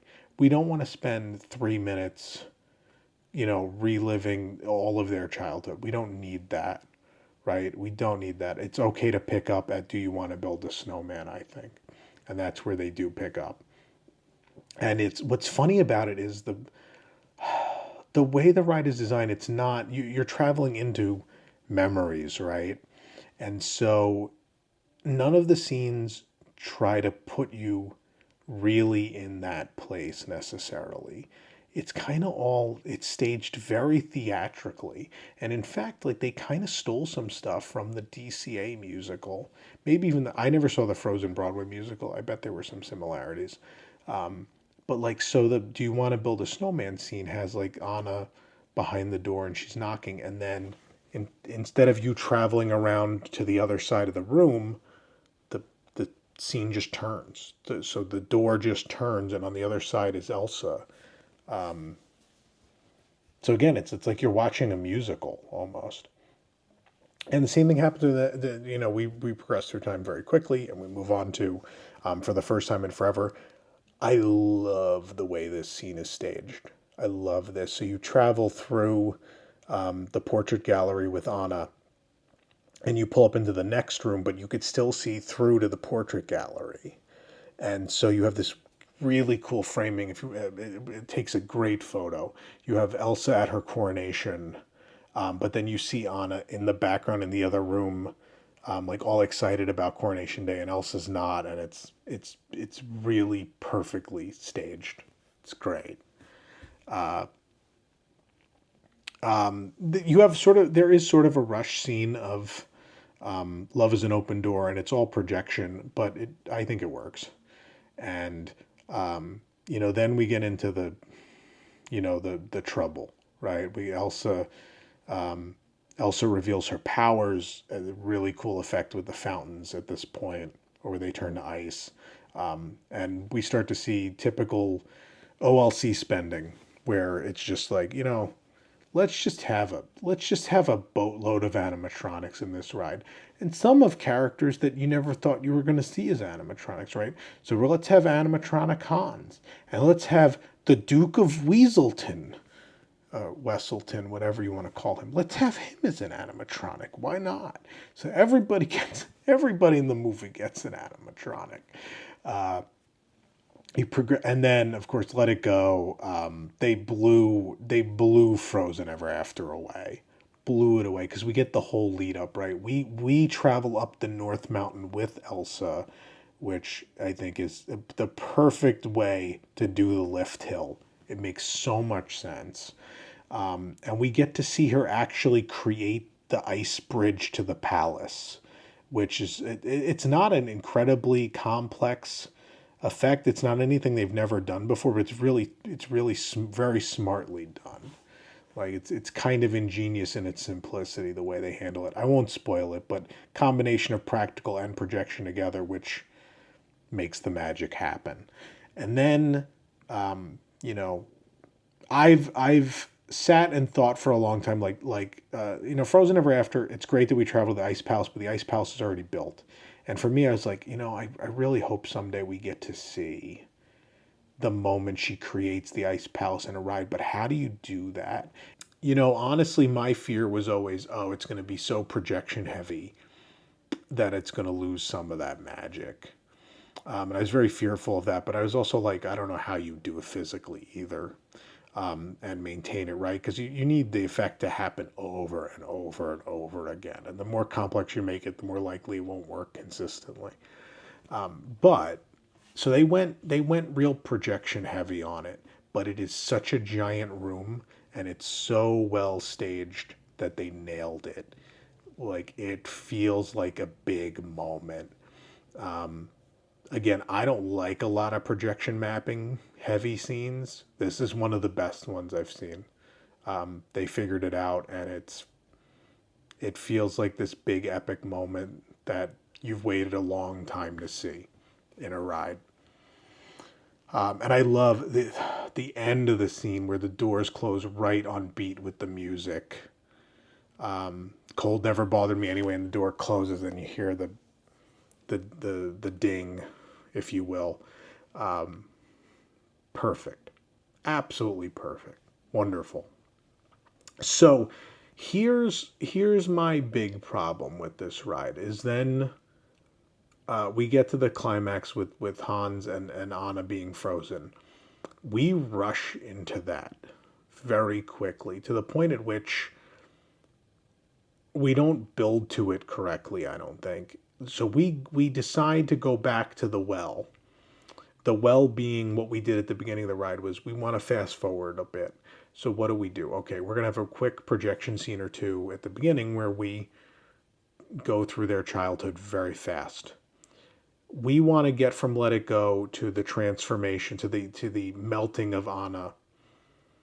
We want to get there quickly. How do we get there quickly? So you're out in the blizzard and then projected on essentially the masts of these frozen ships are the scenes that lead up to Anna being frozen and Elsa crying and Anna saving her sister and then being frozen and Elsa, lamenting this moment. And so this is the part I don't like. I don't think it makes sense. I don't understand why the memories are on the masts of ships. I think it's kind of weird. They're right overhead. It's weird. It reminds me. It strikes such a weird tone. It reminds me of like Spaceship Earth. When I was a kid, there were some scenes in Spaceship Earth that had like they had the TV like news channel playing above you, like directly above the vehicle as you went backwards, and that's what's happening here. Essentially, a big TV above you while you go backwards. It gives me those vibes. But I don't think it works. It's the one thing I would change is I would have found a way to have Han swing the sword and her put the hand up and the sword breaks, and then have him fall backwards and like out of the scene, and then Elsa's just there, and then have her unfreeze. I would have extended the scene a little bit, essentially, and just done it with animatronics. I don't think we needed two separate projections on masts to get us there. I think we could have just done it as a physical scene. That's the only thing I would do differently. Then the thought, like again, the moment where again her clothes, her cape is frozen, and then the projection mapping, comes down and she goes back to full color and she unfreezes and the cape comes down and it's great. It's great. And then what's also great is I love, again, good use of projection mapping. You plunge into a scene where you watch the town of Arendelle thaw. And so it looks frozen, and then you watch as the projection mapping changes and the town thaws out. And it's the correct use of the technology. And then you have the big celebratory ending, which, again, like Beauty and the Beast, they gave animatronics to a bunch of characters that probably didn't need them. And I love it. There are a bunch of, I wouldn't even call them secondary characters, probably tertiary characters in Frozen 1 who got animatronic figures in this scene, and it's great. Love it. I love also that we got new figures, right? They could have easily just put the Annas and Elsas that they've designed for other scenes in here, but they built this really cute one of them ice skating from the end of the movie. It's very cute. And then you get a big sort of the kiss goodnight from Olaf. He's the ending moment. He wraps it all up with a bow, and it's spectacular. It's Pirates of the Caribbean level, but with Frozen. It's long for a mod. I think it's about 7 minutes. Yeah, 7. Which I think makes it the longest new Disney ride in quite a while. Obviously, we're not going to put Tiana in there because that technically using a ride that was built in 1992. But it's the longest, I think it's the longest new ride from Disney in a few decades, if I'm correct. But it's wonderful. It's everything a Frozen recipe. Look, I don't think that discredits Frozen Ever After, right? I think, replacing Maelstrom made sense. I get it, and I don't lament that ride being made. And I think it set up the foundation for a really great e-ticket version of Frozen Ever After, which currently exists in Hong Kong and is coming to Walt Disney Studios Disney Adventure World. I haven't gotten the chance to talk about that yet. That's the dumbest thing ever. But yeah. And I like the summer snow. I talked about it before. I like the summer snow day story a lot. And I think it works really great for a land. So I think Paris, they can look forward to that. I think it makes the land a little more fun. And in Hong Kong, it works beautifully. So, and maybe someday at Disneyland. We'll have to wait and see. Don't expect them to build this one because I don't think they can actually build anything from Fantasy Springs in Anaheim. I don't think OLC will let them because they paid a lot of money for these things to be exclusive to them. But yeah, it's a massive e-ticket extravaganza. It's beautifully done. It's another big hit and another incredible heavy hitter in a park stacked with heavy hitters. Like, this park is unbelievable. Journey to the Center of the Earth, 20,000 Leagues Under the Sea, Sinbad's Storybook Voyage, Tower of Terror, Anna and Elsa's Frozen Journey on top of that. The Peter Pan ride's great. It's four wonderful additions, right? At the top of that list for me is Frozen, but I think the other three, it's more stuff to do. I think they're all going to be hits, whether I am enamored with them or not, which I am. I don't dislike any of the four rides. There are things I would have done differently with all of them, but in the end, they're all great additions. And the fact that four rides were added to what was already the greatest Disney park in the world, it's going to make a huge difference in the guest experience, right? I think over time, having all that added capacity is really going to spread people out. You're going to see shorter wait times at a lot of the existing stuff, as opposed to Fantasy Springs. And obviously, there'll be people will clamor for Fantasy Springs for quite a while. But in the end, I think it's going to make the park way more enjoyable overall. Before we move to the next section, I got to change hats again. Which hat is this? Did I wear this one yet? No. We're on to hat 4 of 5, which means we're getting towards the end, folks. Maybe we're not going to hit 4 hours. That would be nuts to do a 4-hour video. You guys were here before we got to 6 million views on this. It's okay. We don't need 6 million views. WWNT is about, you guys are watching this because you are the most in the know and most well-versed and well-educated of Disney fans, right? We dive into these things at a level that no one else is willing to go to. We could all be base-level fans and just talk about, ride is good, I like ride. But I think what makes the fandom fun are these moments where we get to really dive in and discuss what we like and what we don't like, and even down to the intricate details of all of these rides and restaurants and spaces. That's what I love about these reviews, and I love when you guys chime in the comments. So please, I will be down there in the comments, so let me know how you feel about all these things too. So we talked about the rides. I'm not going to talk about dining a lot because we have a separate dining review video you can watch. So that'll cover the food. Now, as far as the venues, they're great. The Snuggly Duckling is gorgeous. The exterior is fantastic. The interior is full. There's so many props, so many cool Easter eggs and references. It's giant in there. It's so many rooms, and they're all all decorated very differently. And there's so much stuff to go around and look at. I highly recommend taking a walk around. And there's great little storytelling elements that go beyond the movie where, the Snuggly Duckling story is that this giant oak tree keeps growing into it, and eventually it's going to overtake the restaurant at some point in story. What I love is where the tree is breaking through in the order area in the front. There's then these portraits that show how the tree has grown over time, and these are what I love these moments because you have seen the movie. If you're a fan of Tangled, you've seen the movie 100 times, and so you know, and so you love to go in and look for the things you know from the movie. I think the coolest moments, though, are when the theme park iteration expands beyond the movie, when it gives you a little more of the story than you got watching the film, or even looking for the small details in the film. And there are a lot of those moments in these venues, especially in the Snuggly Duckling. I love it, and I think they need more of these. I think I would be surprised if the U.S. parks do not end up with a Snuggly Duckling in the not too distant future. I would be very, very surprised.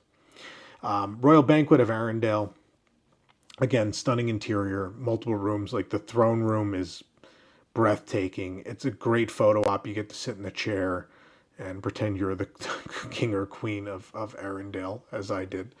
And yeah, and there's a big portrait gallery, which there will be. Look, there will be some repeat stuff, right? There are so many Frozen projects worldwide that it's inevitable that some propping and things are going to be recycled. And it's no different here. That portrait gallery, if you've eaten at Arendelle on the Disney Wish, if you've been to Golden Crocus Inn at Hong Kong Disneyland, there there's definitely some crossover here.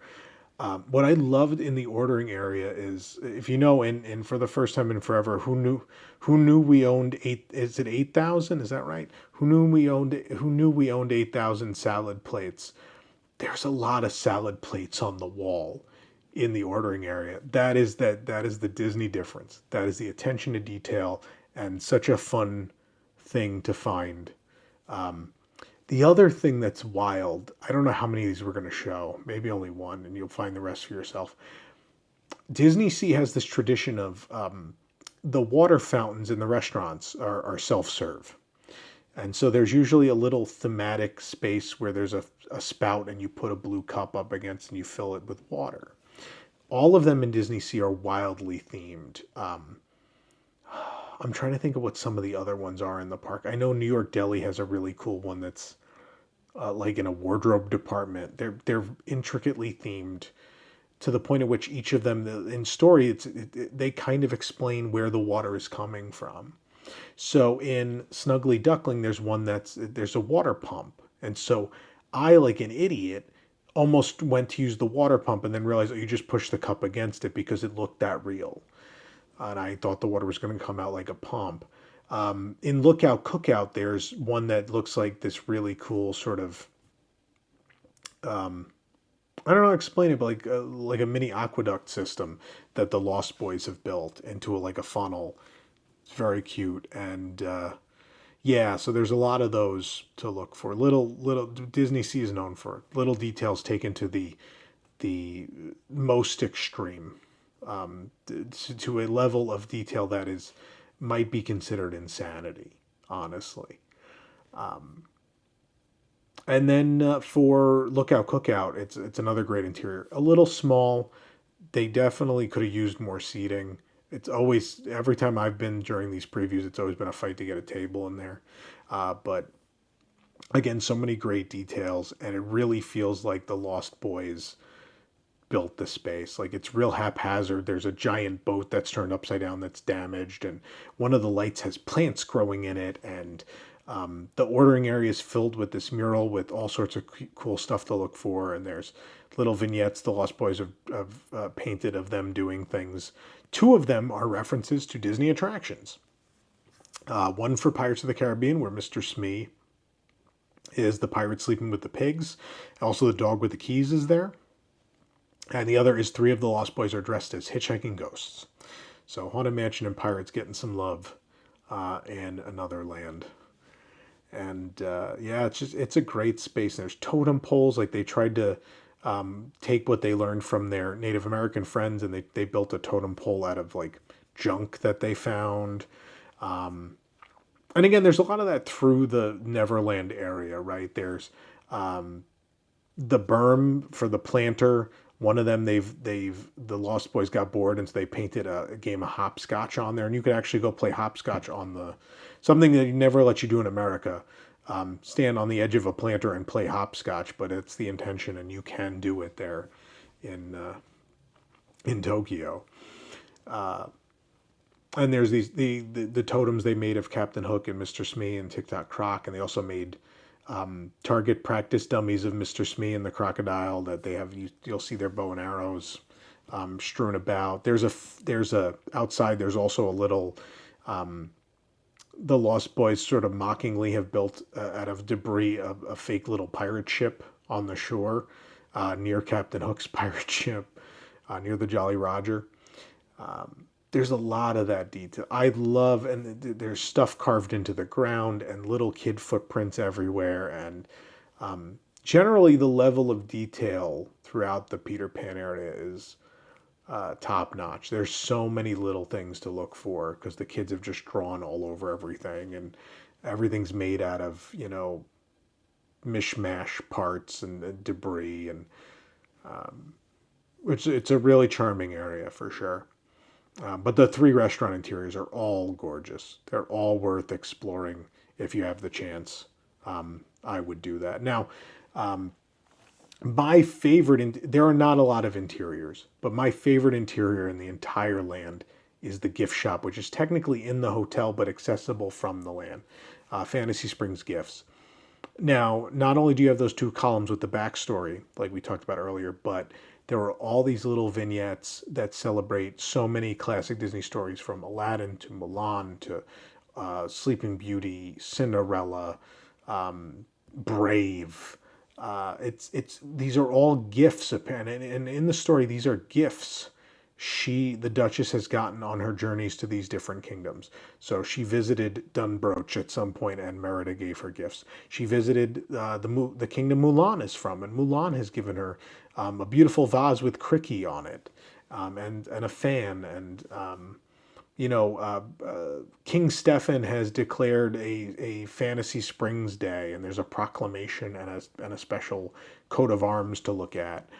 You can spend a good hour probably. You could spend a good hour probably exploring the store and the little details through it. And the murals, there's these breathtaking murals in there too, which not only depict the largest mural depicts the 3 kingdoms that make up the part of Fantasy Springs we get to explore, which is Peter Pan, Frozen, and Tangled. But then there are other vignettes which show, Sorcerer Mickey and Fantasia, and Pocahontas traveling just around the river bend, and Bambi, walking around the glen, and Cinderella, and more. I love the store so much. I think it's great. And again, for me, the animated movies are the most Disney thing for me. They are equated with childhood and nostalgia, and I have a strong love for them, and so it's the most purely Disney thing there is. I think is the animated films, are the animated films, and so to see them, so many of them brought to life in one place. That's why that front area and the store are my favorite part of Fantasy Springs, because there's just so much to love.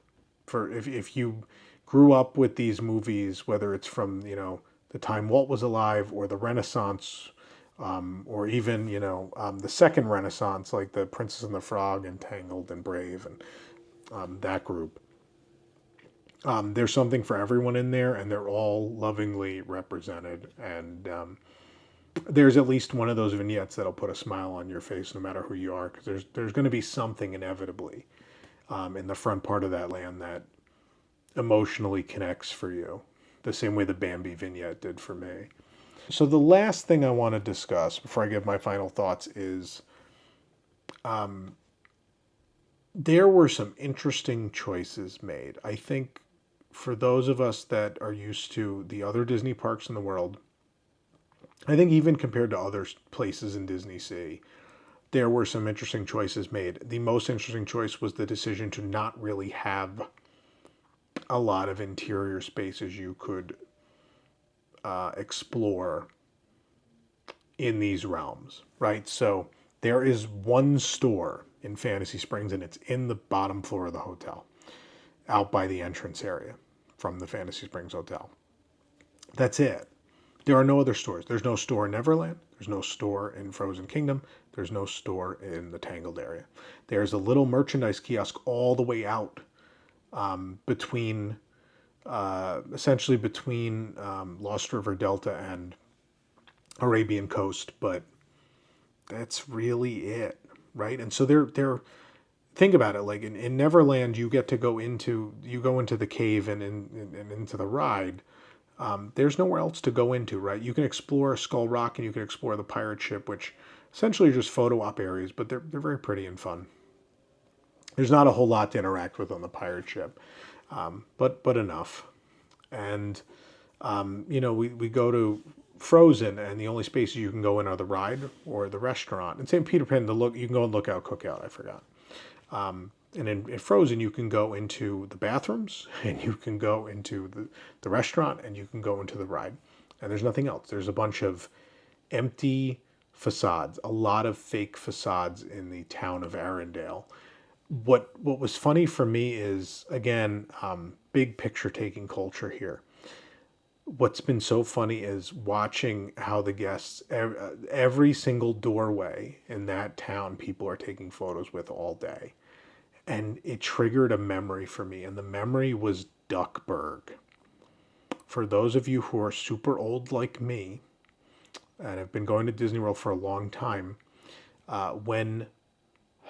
before Storybook Circus, before Mickey's Toontown Fair, there was Birthdayland and there was Starland. And in Birthdayland and Starland, you had little fake facades of Duckburg from DuckTales. They were tiny facades, and I would spend hours going door to door, those little facades, and kind of exploring them and looking at them and taking photos with them. For some reason, when I was a kid, that was a thing I wanted to do. I don't know. I was so enamored with them.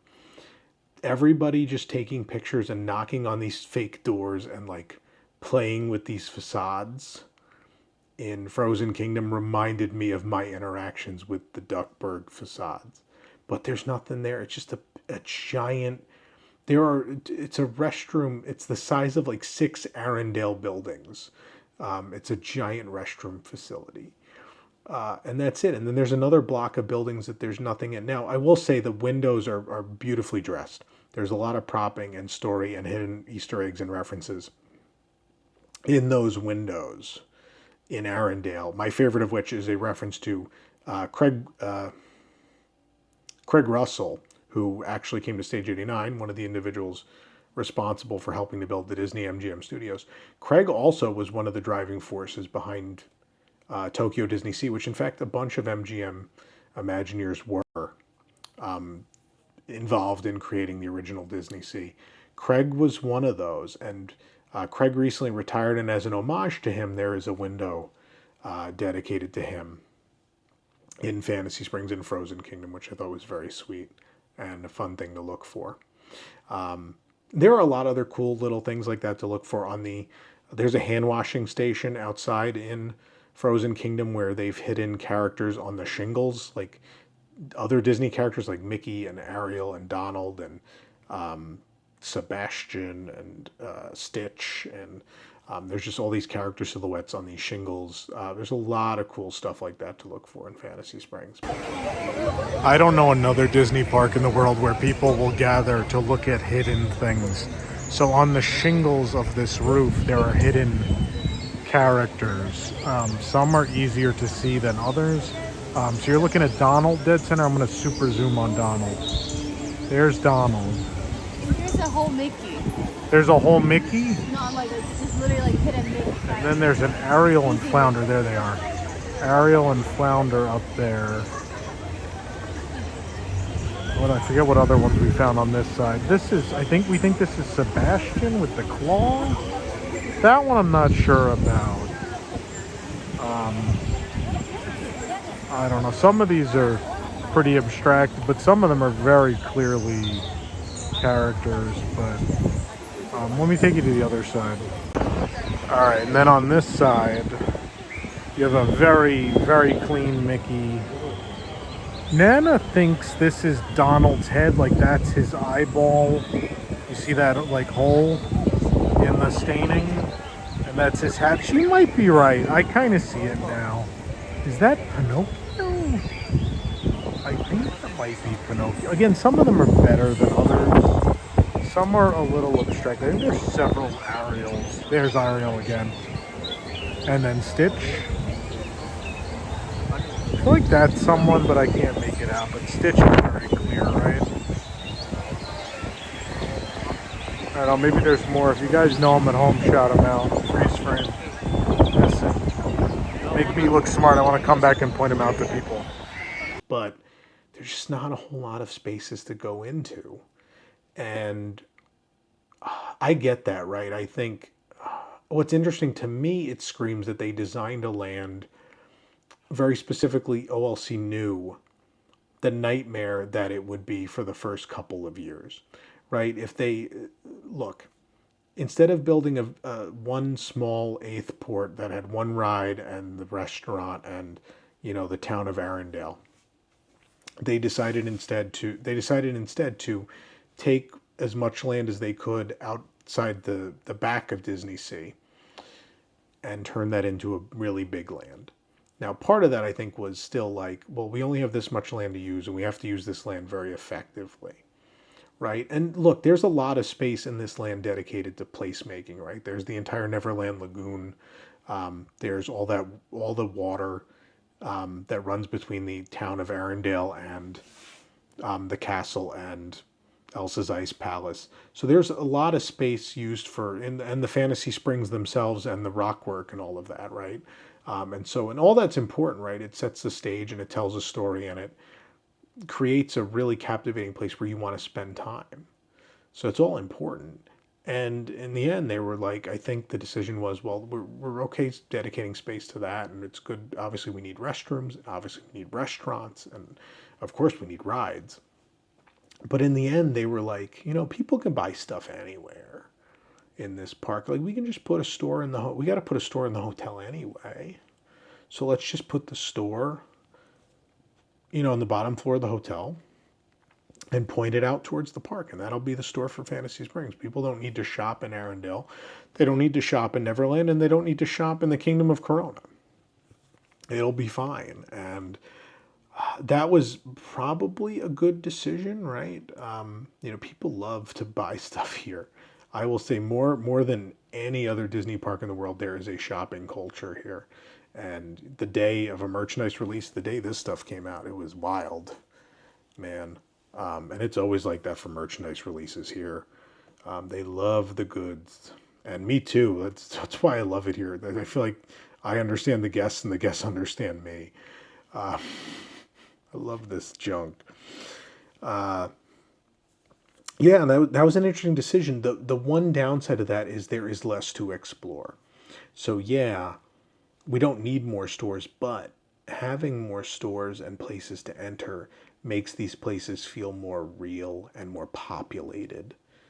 And without that, you also don't have atmospheric entertainment either. You have a couple of characters that walk around, but that's it. So there's no like musical troupe like there is in World of Frozen in Hong Kong. There's no Mossy, like they don't have the baby troll that comes around.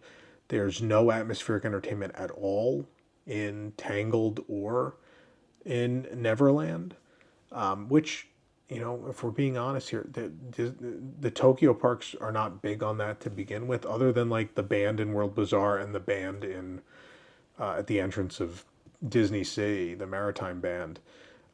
They don't do a lot of atmospheric. They've never really had Streetmosphere. I think there used to be like a fake Disney repairman that used to come out, but that's about it.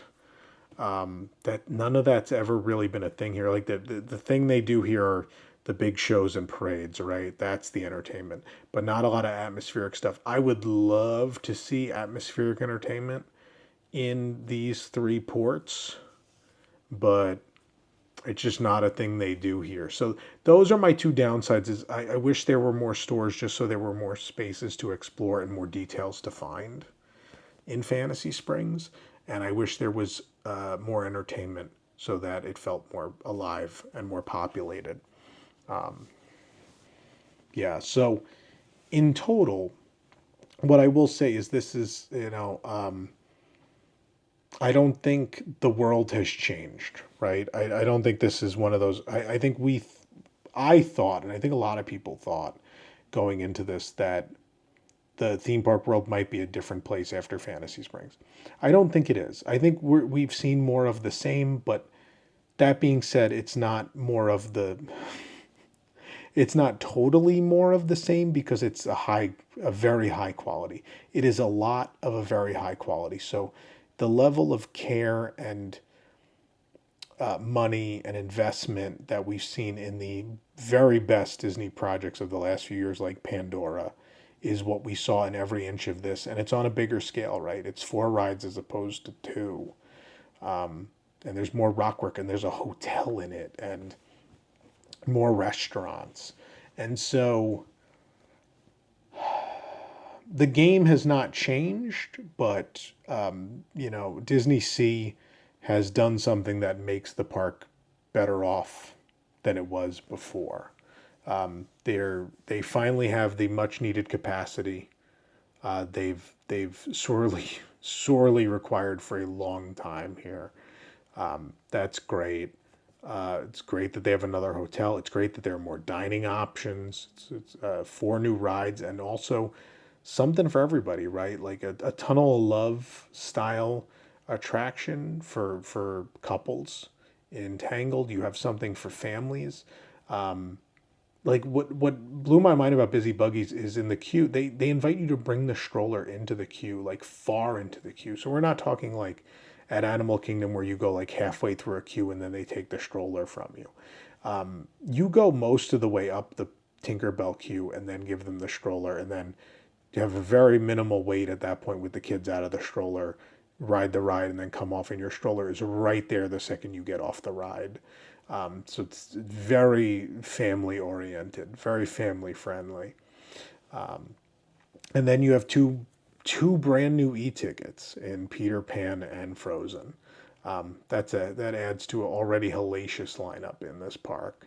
So undoubtedly, the best theme park in the world just got better. Now, I will say I love Fantasy Springs. I'm having a great time, and I think you'll love it too.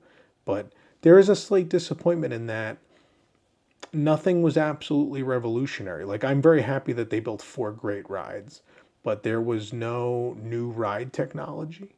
The only real big surprise ride technology wise was that the Tinkerbell ride spins, like those vehicles spin. That was surprising. I didn't expect that, but it's not revolutionary necessarily. But I think it adds enough of a thrill to make it pushes it. I think it maybe would have been a little too laid back if it didn't do that, but I'm glad it does.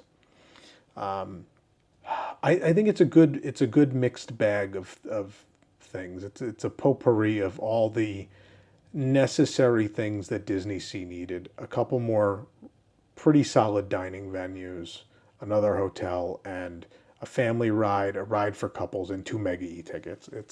It's a really good lineup. But again, the game has not necessarily changed. There's nothing revolutionary about this. Nothing in the industry is different today than it was a few days ago.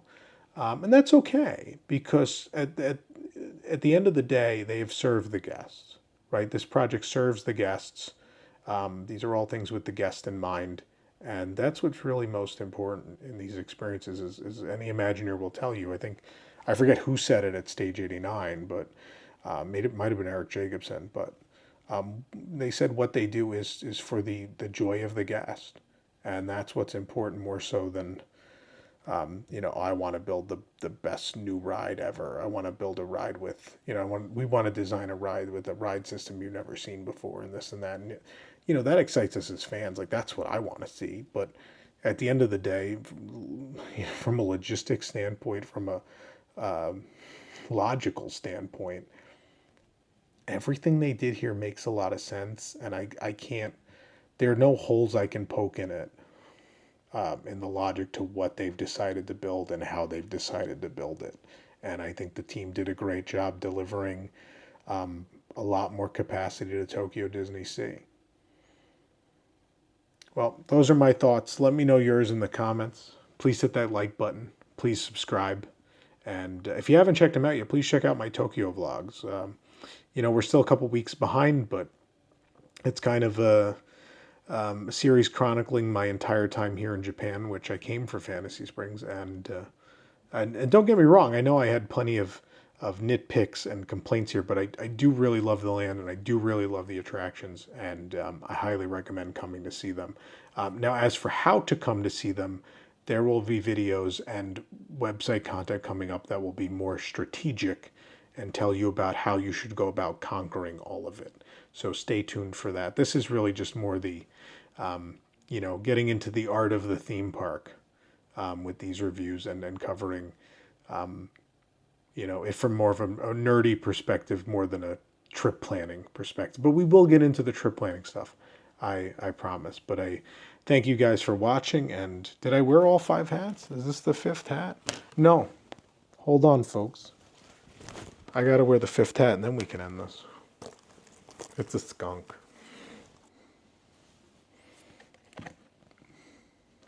I don't even know if you can see it. Let's just end the video. Thanks for watching, and we'll see you at Tokyo DisneySea, I hope.